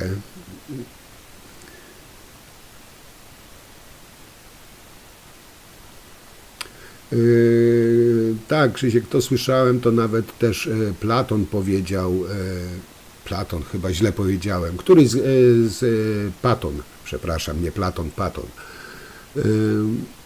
Tak, bo Polacy są bitni, potrafią się bić, tylko ja mówię o tej części społeczeństwa, którzy za te judaszowe srebrniki sprzedaliby własną matkę. I tu mówię właśnie o tej części społeczeństwa, tych pisowski beton.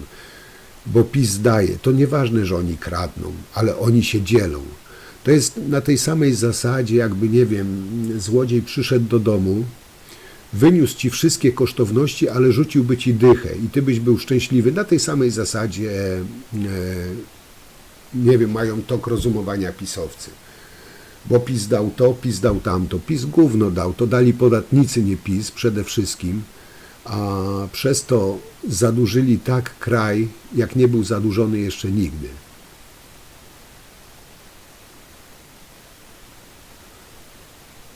No też tak, Paul, słyszałem.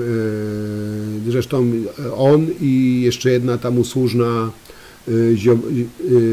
Ziobrze prokuratorka 2 razy zamiatali pod dywan. O tym też, Paul, będę robił materiał, bo już mam przygotowany. No powiem wam, bezczelność pisowców to już... Ja czasami, powiem wam, mam wrażenie, że już mnie niczym nie zaskoczą, ale oni zawsze, za każdym razem wyskakują z czym innym, tak jak Kurski. Sorry, ale jak ja bym miał syna zboczeńca, który gwałci 8-letnią córkę, 8-letnią dziewczynkę i to jeszcze przez x czasu, albo bym mu naszczelał po pysku i zaprowadził go na komendę, albo sam bym się z nim rozprawił, bo czego jak czego, ale pedofilstwa nienawidzę. Kurski ukręcił łeb, jeszcze dał mu jakąś fuchę, jakąś pracę, gdzie miał do czynienia z młodzieżą, z dziećmi. Zaangażował aparat państwowy, żeby tego zboczeńca chronić. Kuźwa, w jakim my społeczeństwie żyjemy? Kto nami rządził? To się w pale nie mieści, żeby używać najwyższe organy państwa do tego, żeby chronić pieprzonego zboczeńca, który gwałcił 8-letnie dziecko. Przecież to się w pale nie mieści. To już nawet nie jest bananowa republika, bo nawet w bananowej republice mają większe zasady niż w PiSie mieli.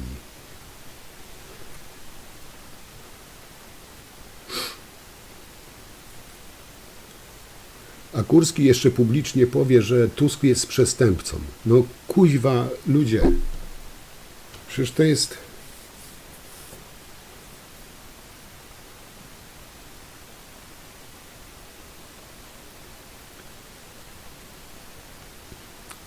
No Jarek, te kontenery PCK to tylko przystawka była, to było tylko marne kilka milionów. To nawet na waciki im nie starczyło. A to nie wiem, czy słyszeliście, jak Kempa powiedziała, że Romanowski ma prawo ubiegać się o azyl w demokratycznych krajach, bo uciekł z kraju dyktatorskiego, w którym go prześladowano. Nie wiem, czy pamiętacie, jak ci ziobrzyści, bo już tutaj na temat Romanowskiego teraz wchodzę, jak ziobrzyści mówili, że Romanowski ledwo uszedł z życiem, że mnie przeszedł ciężką operację. Zresztą te operacje u pisowców jakoś nagle wszyscy się rozchorowali, nagle wszyscy walczą o życie. Romanowski walczył o życie, jak się okazało, miał tylko planowany zabieg przegrody nosowej. Ale tutaj, że miał krwotok, że ledwo uciekł z życiem. I gdy oni pokazywali zdjęcia Romanowskiego w szpitalu, pod kroplówką, w zakrwawionej poduszce, zakrwawionej pierzamie, jego już w tym czasie nie było. On już się wypisał ze szpitala i już zwiał. Ale myślicie, że któryś z tych pisowców teraz za to przeprosił? Nie, oni uważają, że on ma prawo, to jest nieposłuszeństwo obywatelskie. Nie wiem, co oni mają w wełbach, powiem wam, bo Kaczyński publicznie powiedział, że nie wyraża zgody na pociągnięcie go do odpowiedzialności. To jest w sumie dobre, bo idąc jego śladem, złapie cię policja, powiedzmy przekroczysz, nie wiem, prędkość czy coś i powiesz, ja nie wyrażam zgody na pociągnięcie mnie do odpowiedzialności. Dadzą ci wezwanie do sądu, ty się zaczniesz ukrywać i powie, bo Beata Kempa, to ta od tłustych włosów, bo Beata Kempa w telewizji powiedziała, że Romanowski ma prawo do obywatelskiego nieposłuszeństwa. Jak ja ich słyszę, te tłumaczenia, nie wiem, czy się czasami śmiać, czy płakać, czy załamywać ręce. Przecież ci ludzie już nawet nie są śmieszni, oni są po prostu już czasami żałośni.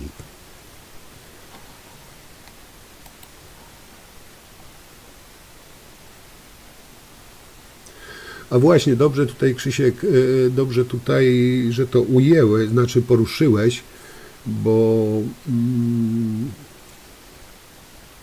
bo prawnik powinien też beknąć za to, bo prawnik ma prawo, obowiązek bronić swojego klienta, ale nie ma prawa wprowadzać sąd w błąd, nie ma prawa mataczyć, nie ma prawa właśnie przeszkadzać w śledztwie i powinni się dobrać za dupę tego pseudoprawnika.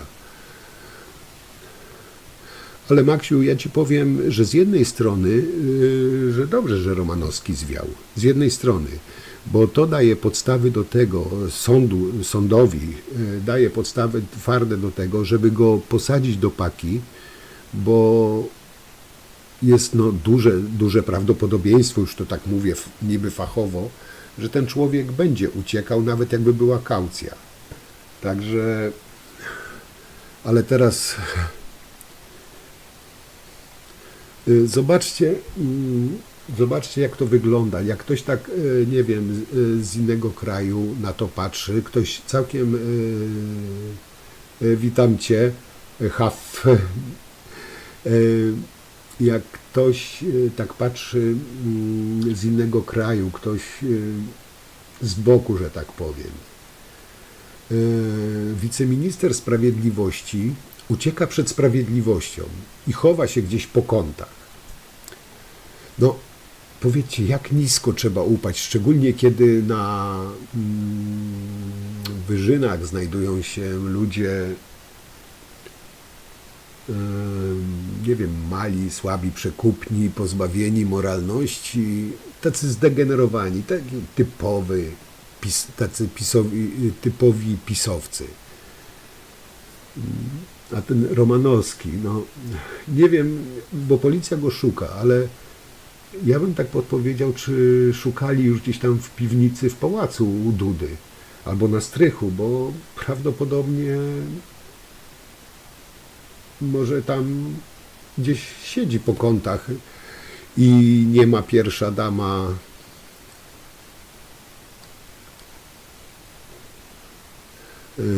robi tam kanapki jemu.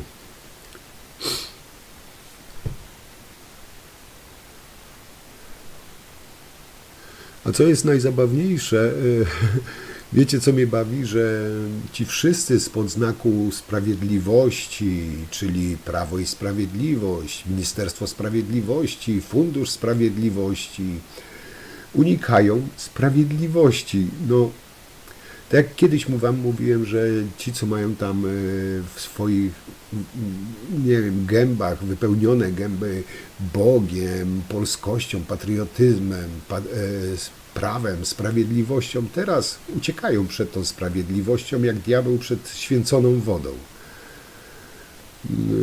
Można by powiedzieć, że dzisiaj to sprawiedliwość, ta prawdziwa sprawiedliwość na nich właśnie czeka, czyha.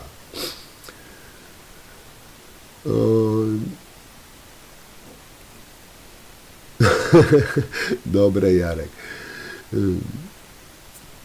Także powiem wam, że no, to jest po prostu parodia i tu się potwierdza, że kto mieszka w Polsce, ten się w cyrku nie śmieje.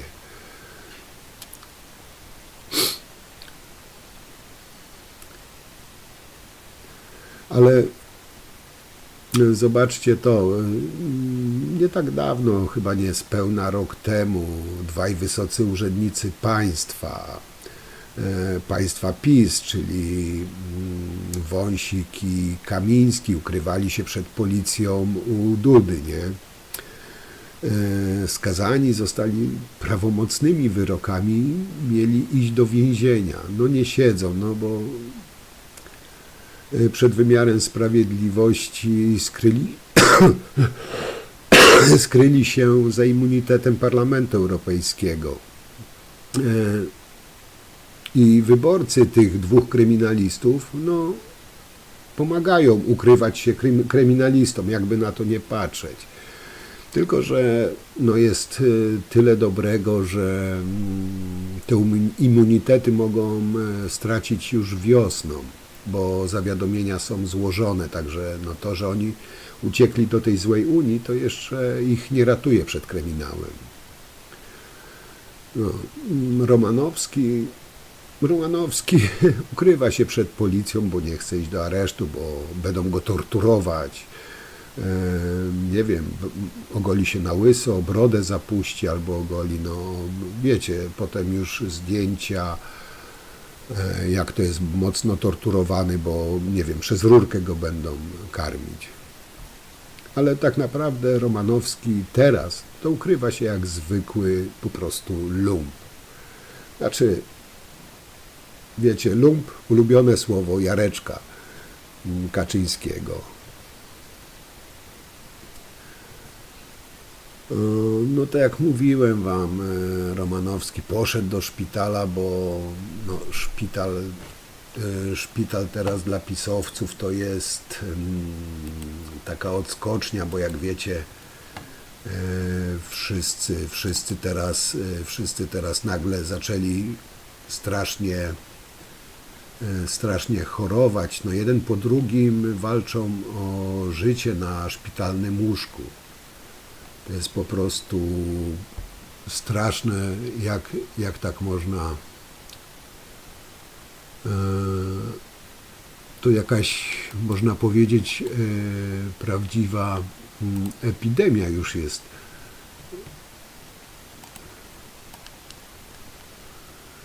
Ja tutaj zaraz wam pokażę, mam przygotowane, zobaczcie. No tutaj na przykład to jest już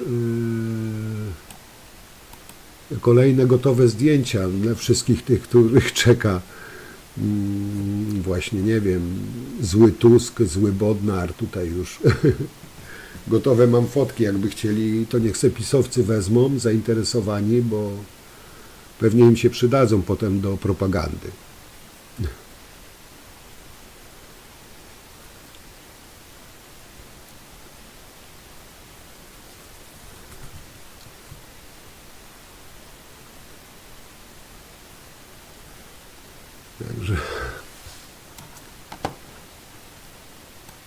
Także tak, moi drodzy. Tak to.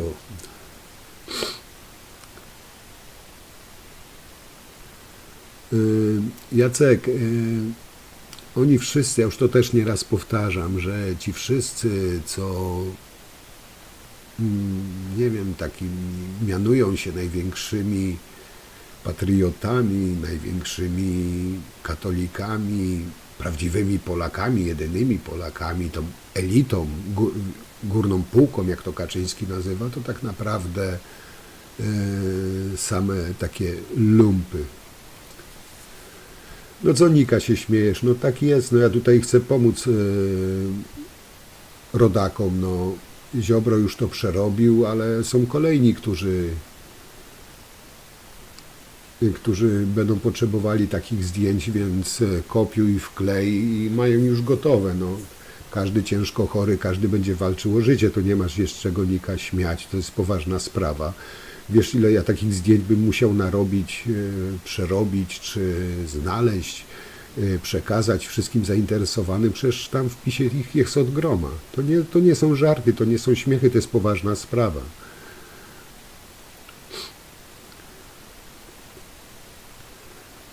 Roman, no ciebie nie ma, no bo ty jesteś naprawdę chory, a to są dla ludzi z PiSu, no różnica jest zasadnicza. Także panowie z PiSu, kopiować, zatrzymać, bo się na pewno przyda.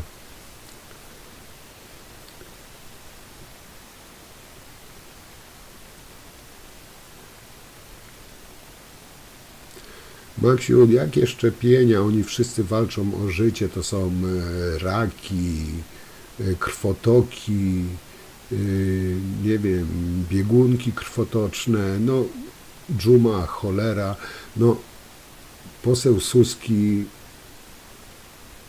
też na pewno nie wiem, na co on może chorować, na przykład na brak fałd mózgowych. Obajtek ma śmiertelną chorobę Tureta. Matecki jest przysiąknięty jadem do rodaków, także też bardzo trujące. No Ziobro to już wszyscy wiemy, że to w ogóle jest Frankenstein, on już krtań wycięta, żołądek do płuca przyczepiony, płuco do łopatki, łopatka do kręgosłupa, odbyt do policzka. No Ziobro to już w ogóle jest ewenement. No, u każdego coś naprawdę strasznego. Ci ludzie straszne choroby przechodzą, a my się tu śmiejemy. No trochę. Ojciec Salceson przecież był torturowany. Zobaczcie Kamińskiego. Ten człowiek, ja się dziwię, że Kamiński w ogóle w tym areszcie przeżył.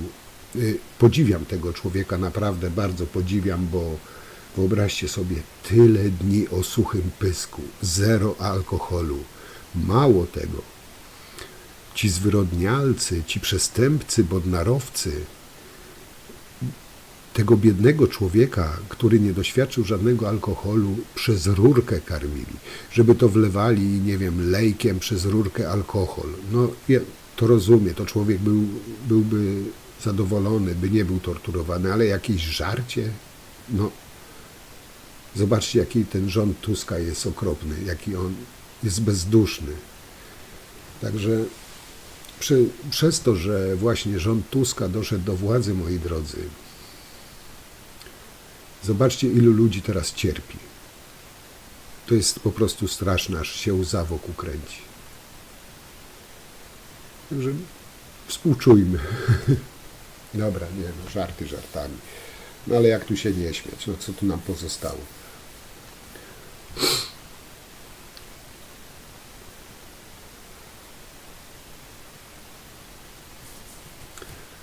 Także wszyscy chorzy.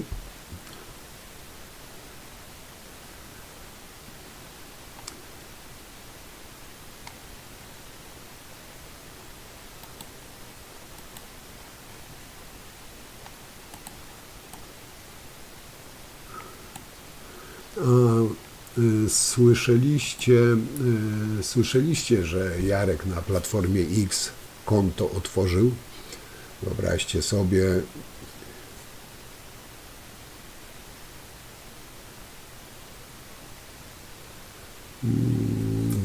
sobie, że Jarek ma konto na Platformie X, które prowadzi czeladnik piekarnictwa, no bo Jarek oczywiście nie potrafi, no ale to oficjalnie jest, wszystko co pisze to oficjalnie Jarek robi, także tutaj ukłony dla Jarka.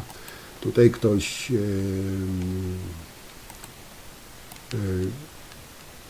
dobrze napisał, podpisał to zdjęcie, zaraz wam pokażę. I tutaj napisał tak: średnio inteligentny człowiek potrafi sam korzystać z mediów społecznościowych. Członkowie PiS robią to trójkami. Jeden czyta, drugi pisze, trzeci kontroluje. Czy ten, co pisze, to co ten pierwszy czyta? No, coś w tym jest, powiem wam.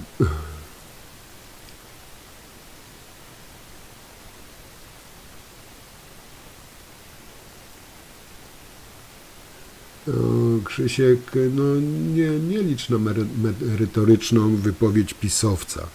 A tutaj co Jacek napisał, że pisowcy płacą nad kostką masła. Właśnie, a propos masła, bo ja tam wcześniej zacząłem mówić i nie skończyłem. Pisowcy płaczą, że 10 zł. No Kaczyński pokazywał kostkę masła w Sejmie. Ale oczywiście no, nie mogłoby być inaczej, no bo pisowcy to oczywiście dostali amnezji jakiejś takiej no, typowej, bo na przykład tutaj ceny masła wam pokażę za rządów PiS-u. Ale oczywiście o tym oni już nie pamiętają. Także za pisowców to, że się mniej zarabiało, masło kosztowało dłużej więcej, ale to już jest nieważne. No, ważne, że teraz za Tuska, no niby tam do 10 zł, chociaż ja widziałem gdzieś tam na promocjach, przepraszam, w Biedronkach to po 4,80 było, no ale kto będzie tam się... A to Błaszczak prezentował. No ale wiem, że któryś z pisowców właśnie prezentował kostkę masła w sejfie. Ciekawe, gdzie masło trzymał za swojej kadencji, nie?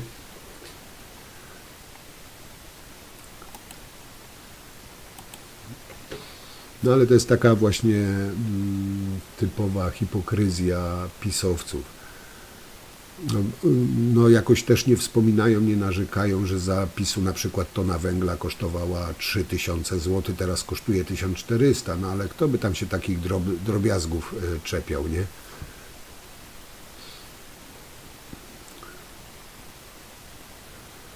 No cukier też zapisu, przecież tam była jakaś horrendalna cena zapisu, znaczy cukru też co prawda nie używam, nie wiem, ale chyba w zeszłym roku jeszcze to chyba 8 zł kilogram cukru. Także dobrze, że ja mam tylko używki, papierochy i kawa, bo cukru nie używam, masła nie używam. Ale nie, się śmieję, ale dużo ludzi używa i jest wiele rzeczy o wiele tańszych niż zapisu teraz, no ale to się nie liczy. To się, moi drodzy, nie liczy. Liczy się to, że teraz tyle kosztuje. Też widziałem taki, no pisowcy oczywiście poczuli krew, to jest normalne. I w mediach społecznościowych już nawet, powiem Wam, nie patrzą na datę, nie patrzą na datę, tylko wiecie, nie biorą jeńców. Tutaj na przykład zaraz Wam pokażę. Czekajcie, gdzieś tutaj miałem.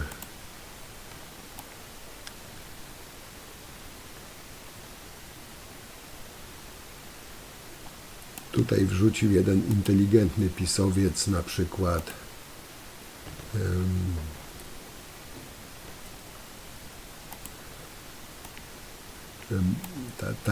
takie zdjęcie. Masło po 12 zł to już norma, drożyzna. No, po prostu PiS atakuje, a tutaj teraz zaraz Wam pokażę cenę tego masła, tylko że tutaj zapomniał, nie wiem, wykreślić, wyciąć datę 2022. No, ale dla pisowców to już jest powód, że to jest Tuska. Nie popatrzał na datę, ważne, że już zaatakował Tuska.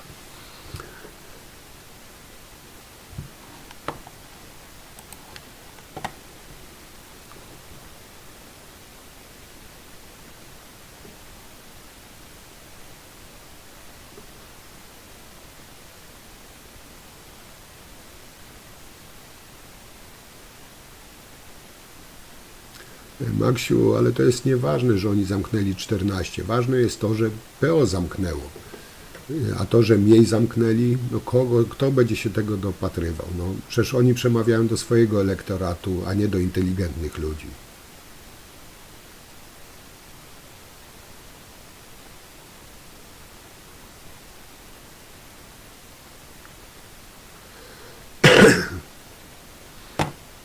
Mirek, może głupie pytanie, ale co to jest duch puszczy?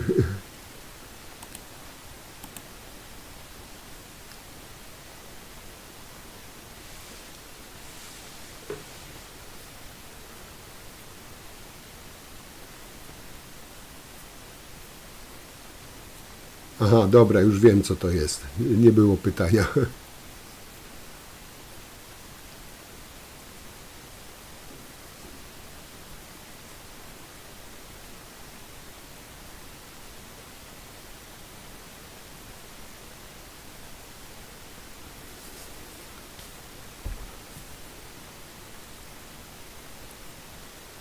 Dobra, moi kochani, ja na chwileczkę Was znowu opuszczę. Matka Natura mnie wzywa.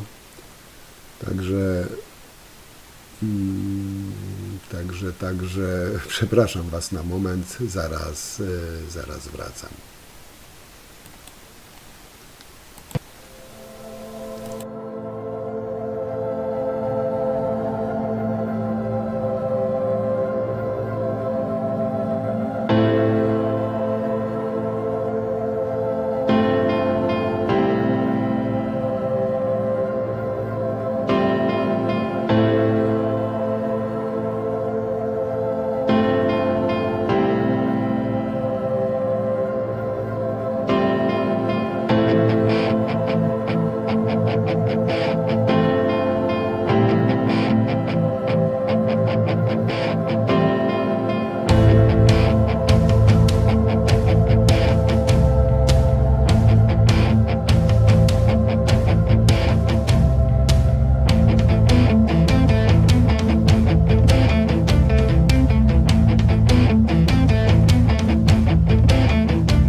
No, przepraszam, już jestem.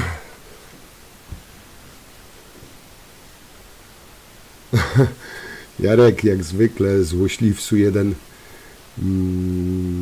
Nie, no jeszcze nie mam tak źle, że muszę szybko reagować. Jeszcze jestem w stanie potrzymać trochę.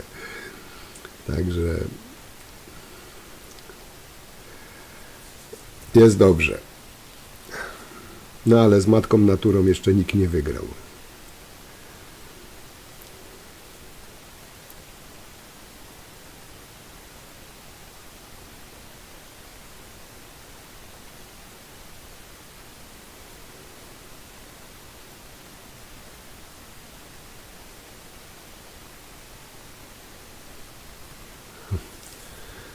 No Krzysiek, przyzwyczajaj się, bo mam już dyżurną wstawkę na ten, także taką muzyczkę dopóki, a potem może coś zmienię z czasem.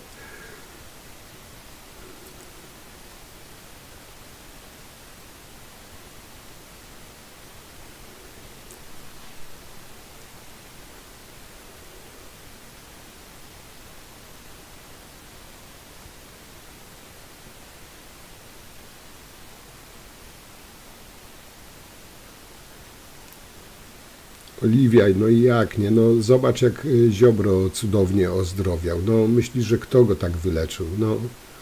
No sam doktor Mejza. No zobacz, że ten człowiek umierał. On miał chemię. On był cały pocięty, miał wszystko powycinane, poprzeszywane, a teraz zobacz, jaki tuściutki, różowiutki jest. No kto mógłby taki cud sprawić, jak nie Mejza? No Oliwia, no tutaj chyba nie ma żadnych wątpliwości, że doktor Mejza cuda robi. Jarku w drugim pokoju siedzi.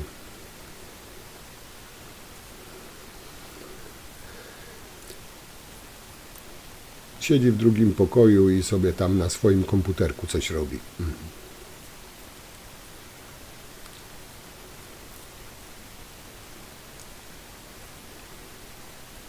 Ale jest i czuwa. Mówi, że czasami zagląda tutaj na czata.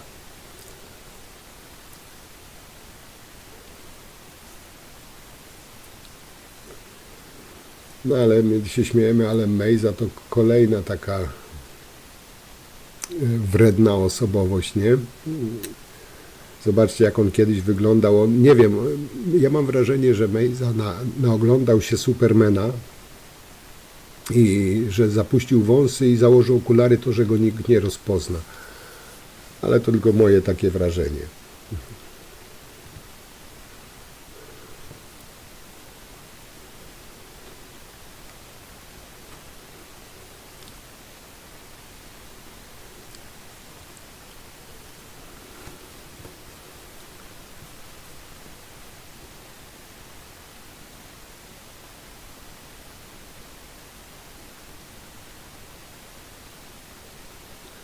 Krzysiek, Macierewicz dla mnie się kwalifikuje naprawdę.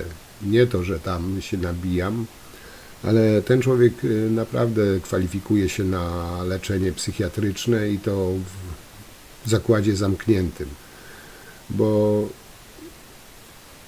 on jest nie tyle niebezpieczny dla siebie, ale z pewnością dla innych.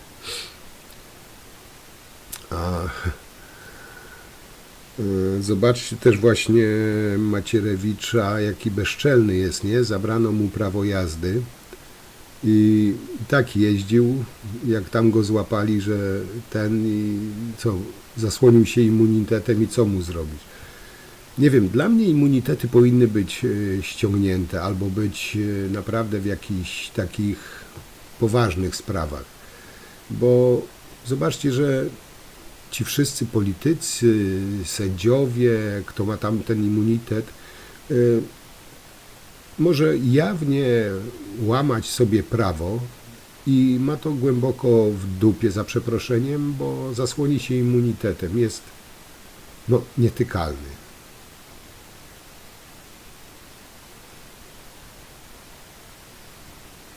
w sumie słuszna uwaga, Krzysiek, że jak będzie niepoczytalny, to nie będzie odpowiadał za swoje czyny, więc lepiej niech go zostawią, fakt, na wolności, wtedy będzie mógł odpowiadać w pełni za swoje czyny, chociaż mam czasami wrażenie, że co niektórzy pisowcy specjalnie, nie wiem, robią z siebie kretynów, żeby potem mieć podkładkę, że są lub byli niepoczytalni. Choć niektórzy nie muszą udawać, a z całą pewnością tacy są.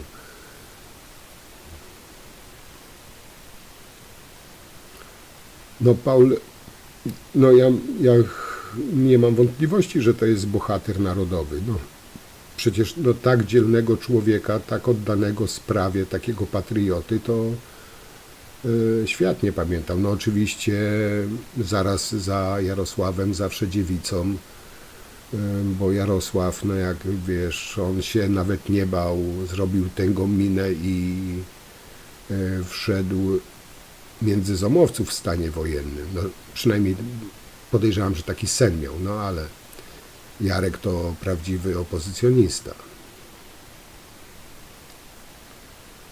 No Anatol, ja się z Tobą tutaj zgadzam. Immunitet powinien być w wyjątkowych sytuacjach, a za zwykłe takie drobne przewinienia powinny nie mieć immunitetu i normalnie być karani.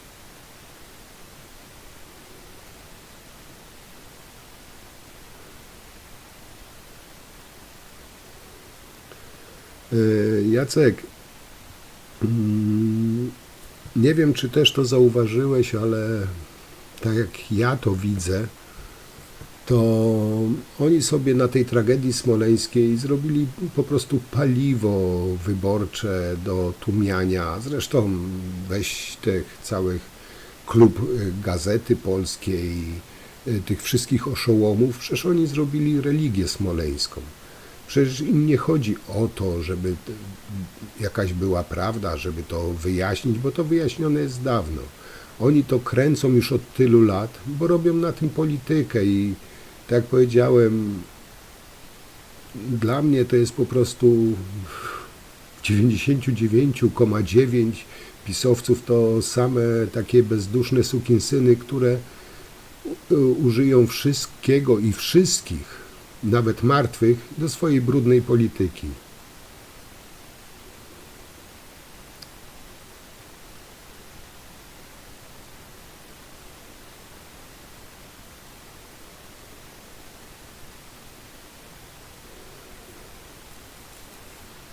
Tak, Antoni nawet na tym placu smoleńskim, pod tymi schodami smoleńskimi, nawet policji potrafi grozić, no ale Antoni to jest Antoni, no. Antoni nas obroni.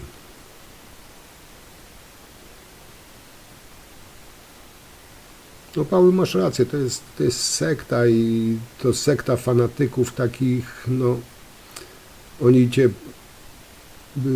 łyżką, nie wiem, łyżką by ci żyły powypruwali, jeśli nie zgadzasz się z ich wizjami.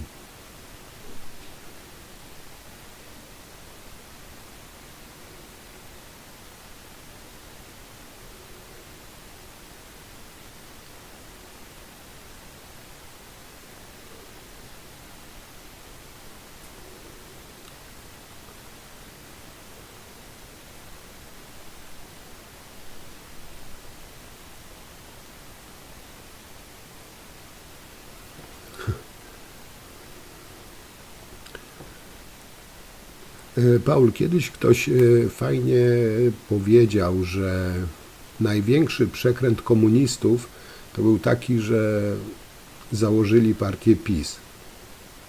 I coś w tym jest, bo oni tak niby walczą z komunistami, z ubekami, a zwróćcie uwagę, że najwięcej tych komuchów, największych komuchów, najbardziej wpływowych komuchów jest właśnie w PiS-ie.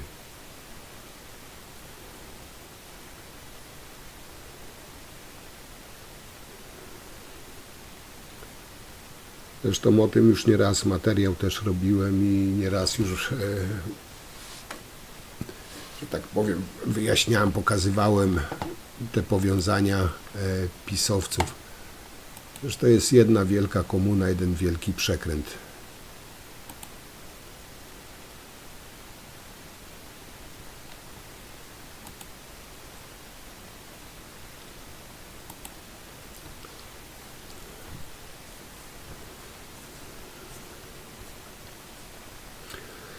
Często mi, powiem wam, często mi tutaj, nie wiem, sympatycy, że tak ładnie ich nazwę, PiS-u,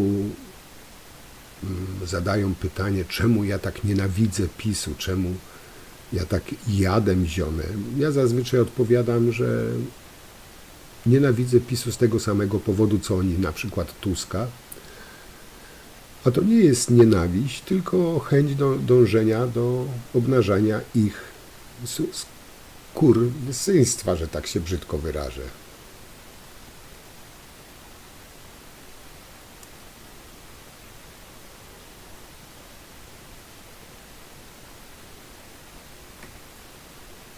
No, Jarku, powinni dawno to zrobić i się dziwię, że jeszcze nie zrobili. Być może to dłuższa droga, ale według mnie to jest zorganizowana grupa przestępcza o charakterze zbrojnym. Mówię tu o PiS-ie.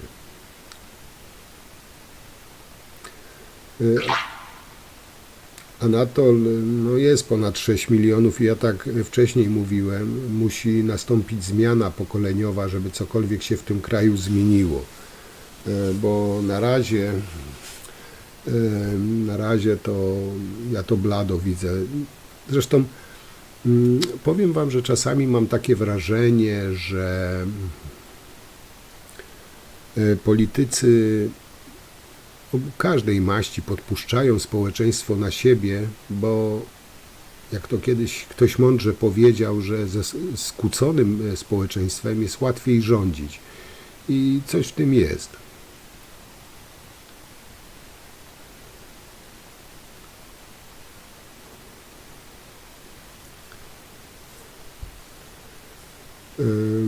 Bo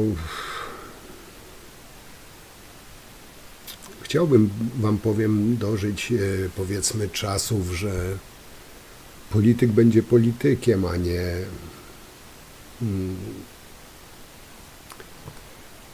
nie chcę używać tutaj brzydkich słów, ale powiem tak, no takiego zbydlęcenia w polityce, jakiego PiS narobił, to chyba nawet za komuny nie było. Zresztą zwróćcie uwagę, jak pisowcy wyją. Minął rok od wyborów, oni dalej wyją, oni dalej skamlą, oni dalej jątrzą. I nie wiem, czy zauważyliście, ale komuniści, gdy oddawali władzę, to oni oddali tą władzę z większym honorem, z większą godnością niż pisowcy.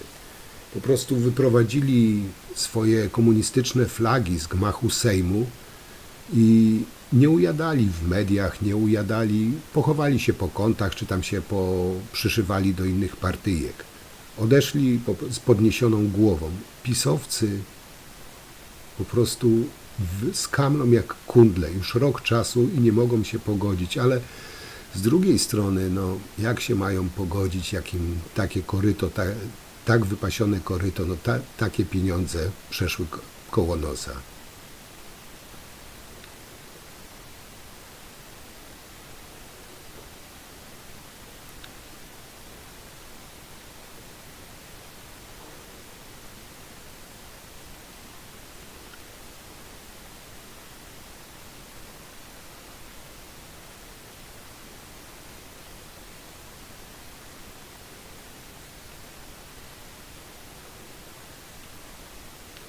Jacek, to oni się nawet, pisowcy, już o pieniądze, to już przecież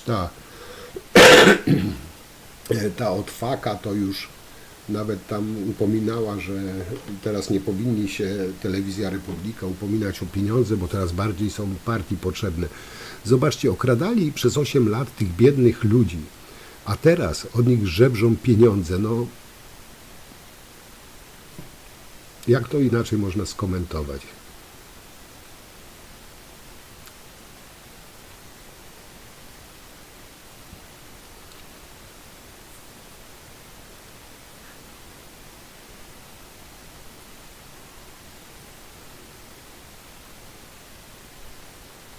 Dobrze, Mirek, powiedziałeś, to nie jest nienawiść, tylko zbiorowy rozsądek, no w samą dziesiątkę.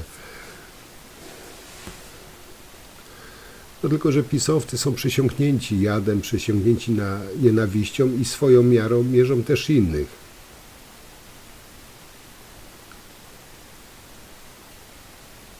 No, Maksiu, ja słyszałem, że Rydzyk narzekał, że rząd nie daje, że to złe, że to jest atak na Kościół i okrajanie katolików, czy coś w tym rodzaju. No. A teraz jeszcze tam weszły służby do siedziby Rydzyka, no już też słyszałem, że to też atak na Kościół. No jeszcze trochę i będą mówić, że chcą zamordować Boga, no bo jak to można wejść do ojca Tadeusza? Zobaczcie, co oni bezczelni. Rydzyk dostawał grube miliony naszych pieniędzy.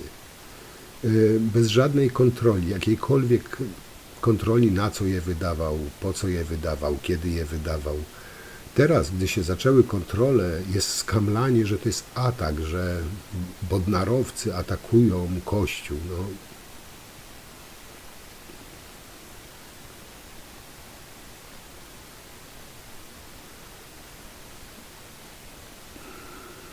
Mirek, powinni mu zastosować to, co wprowadził Ziobro, konfiskata rozszerzona.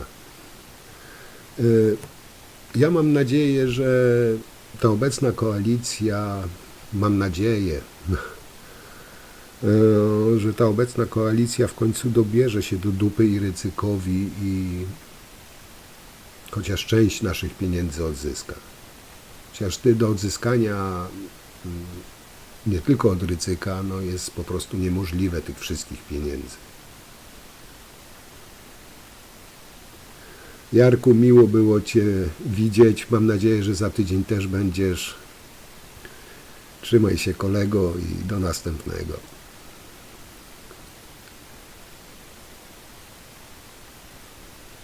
No, Krzysiek, w pewnym sensie no, PiS nie dawał. To my dawaliśmy, podatnicy mu dawaliśmy. Także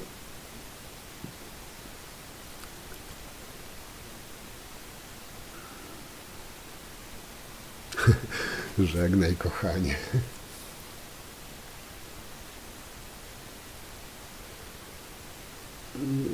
Mirek, powiem Ci tak, to zależy.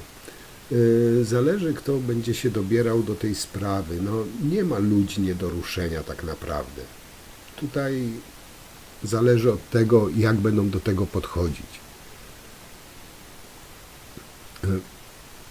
Mam nadzieję, że się mylisz i będzie Rydzyk do doruszenia, bo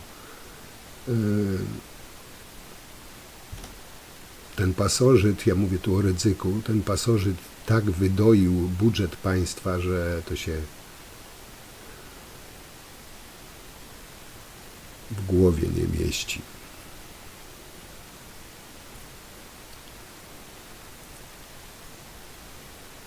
Zresztą nie tylko on. Tam słyszałem, że tam się oni weszli do niego, bo tam było coś takiego, że jakieś tam budynki Rydzyk dostał. Nie wiem dokładnie, nie znam sprawy, ale że jakieś tam budynki Rydzyk dostał i Gliński zobowiązał się płacić ileś tam milionów rocznie Rydzykowi, a jeśli tych pieniędzy nie dostanie, to te budynki przejdą na własność Rydzyka. Nie wiem, jak tam dokładnie jest, jak będę coś wiedział, to na pewno to poruszę, ale w każdym bądź razie, no, tutaj Gliński za to też powinien odpowiedzieć za działanie na szkodę państwa.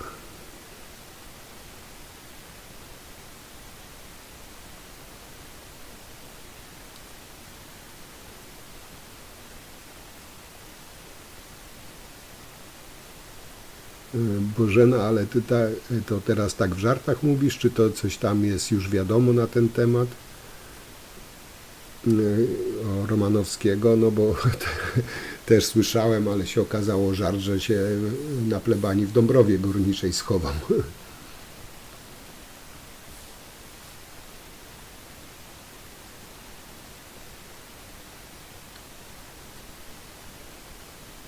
Miło było, Krzychu, z Tobą pogadać. Mam nadzieję, że za tydzień też będziesz. Ja się postaram też dopracować tego czata, to wszystko tutaj, bo mówię, to wszystko robiłem tak na szybkiego. Także dzięki, że za dzisiaj i no, zapraszam do filmików w tygodniu, a za tydzień na live'a. Maksiu, dokładnie tak jak mówisz, Gliński, zresztą ta cała pisowska wierchuszka, to wszyscy z jednego miotu, że tak powiem. Moi kochani,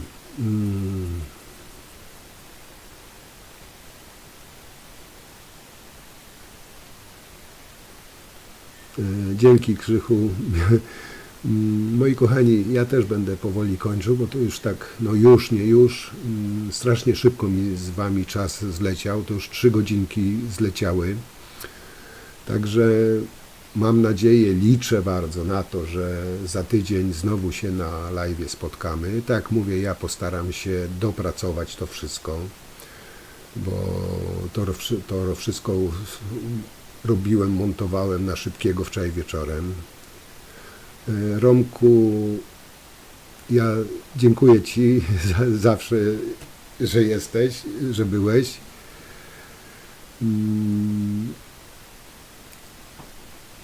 Także mówię, ja Wam też już bardzo wszystkim dziękuję. Bardzo dziękuję, że byliście ze mną tutaj tyle czasu. Te 3 godzinki szybko zleciało. Wszystkim właśnie życzę udanego tygodnia. Życzę, aby złapali Romanowskiego. Dobrali się do wszystkich. Wszystkim dobrej nocy życzę. Jeszcze raz bardzo, bardzo dziękuję za dziś. Nika, również Ci bardzo dziękuję. I do zobaczenia przy materiałach. I oczywiście za tydzień serdecznie Was zapraszam na live'a o 18. Mam nadzieję, że już nie będzie i poślizgu, i będzie wszystko dopracowane. Postaram się. Także na dzisiaj to tyle. Wielkie dzięki i do zobaczenia. Trzymajcie się. Maksiu, mam nadzieję, że się spotkamy i pogadamy. Dobranoc wszystkim. Cześć.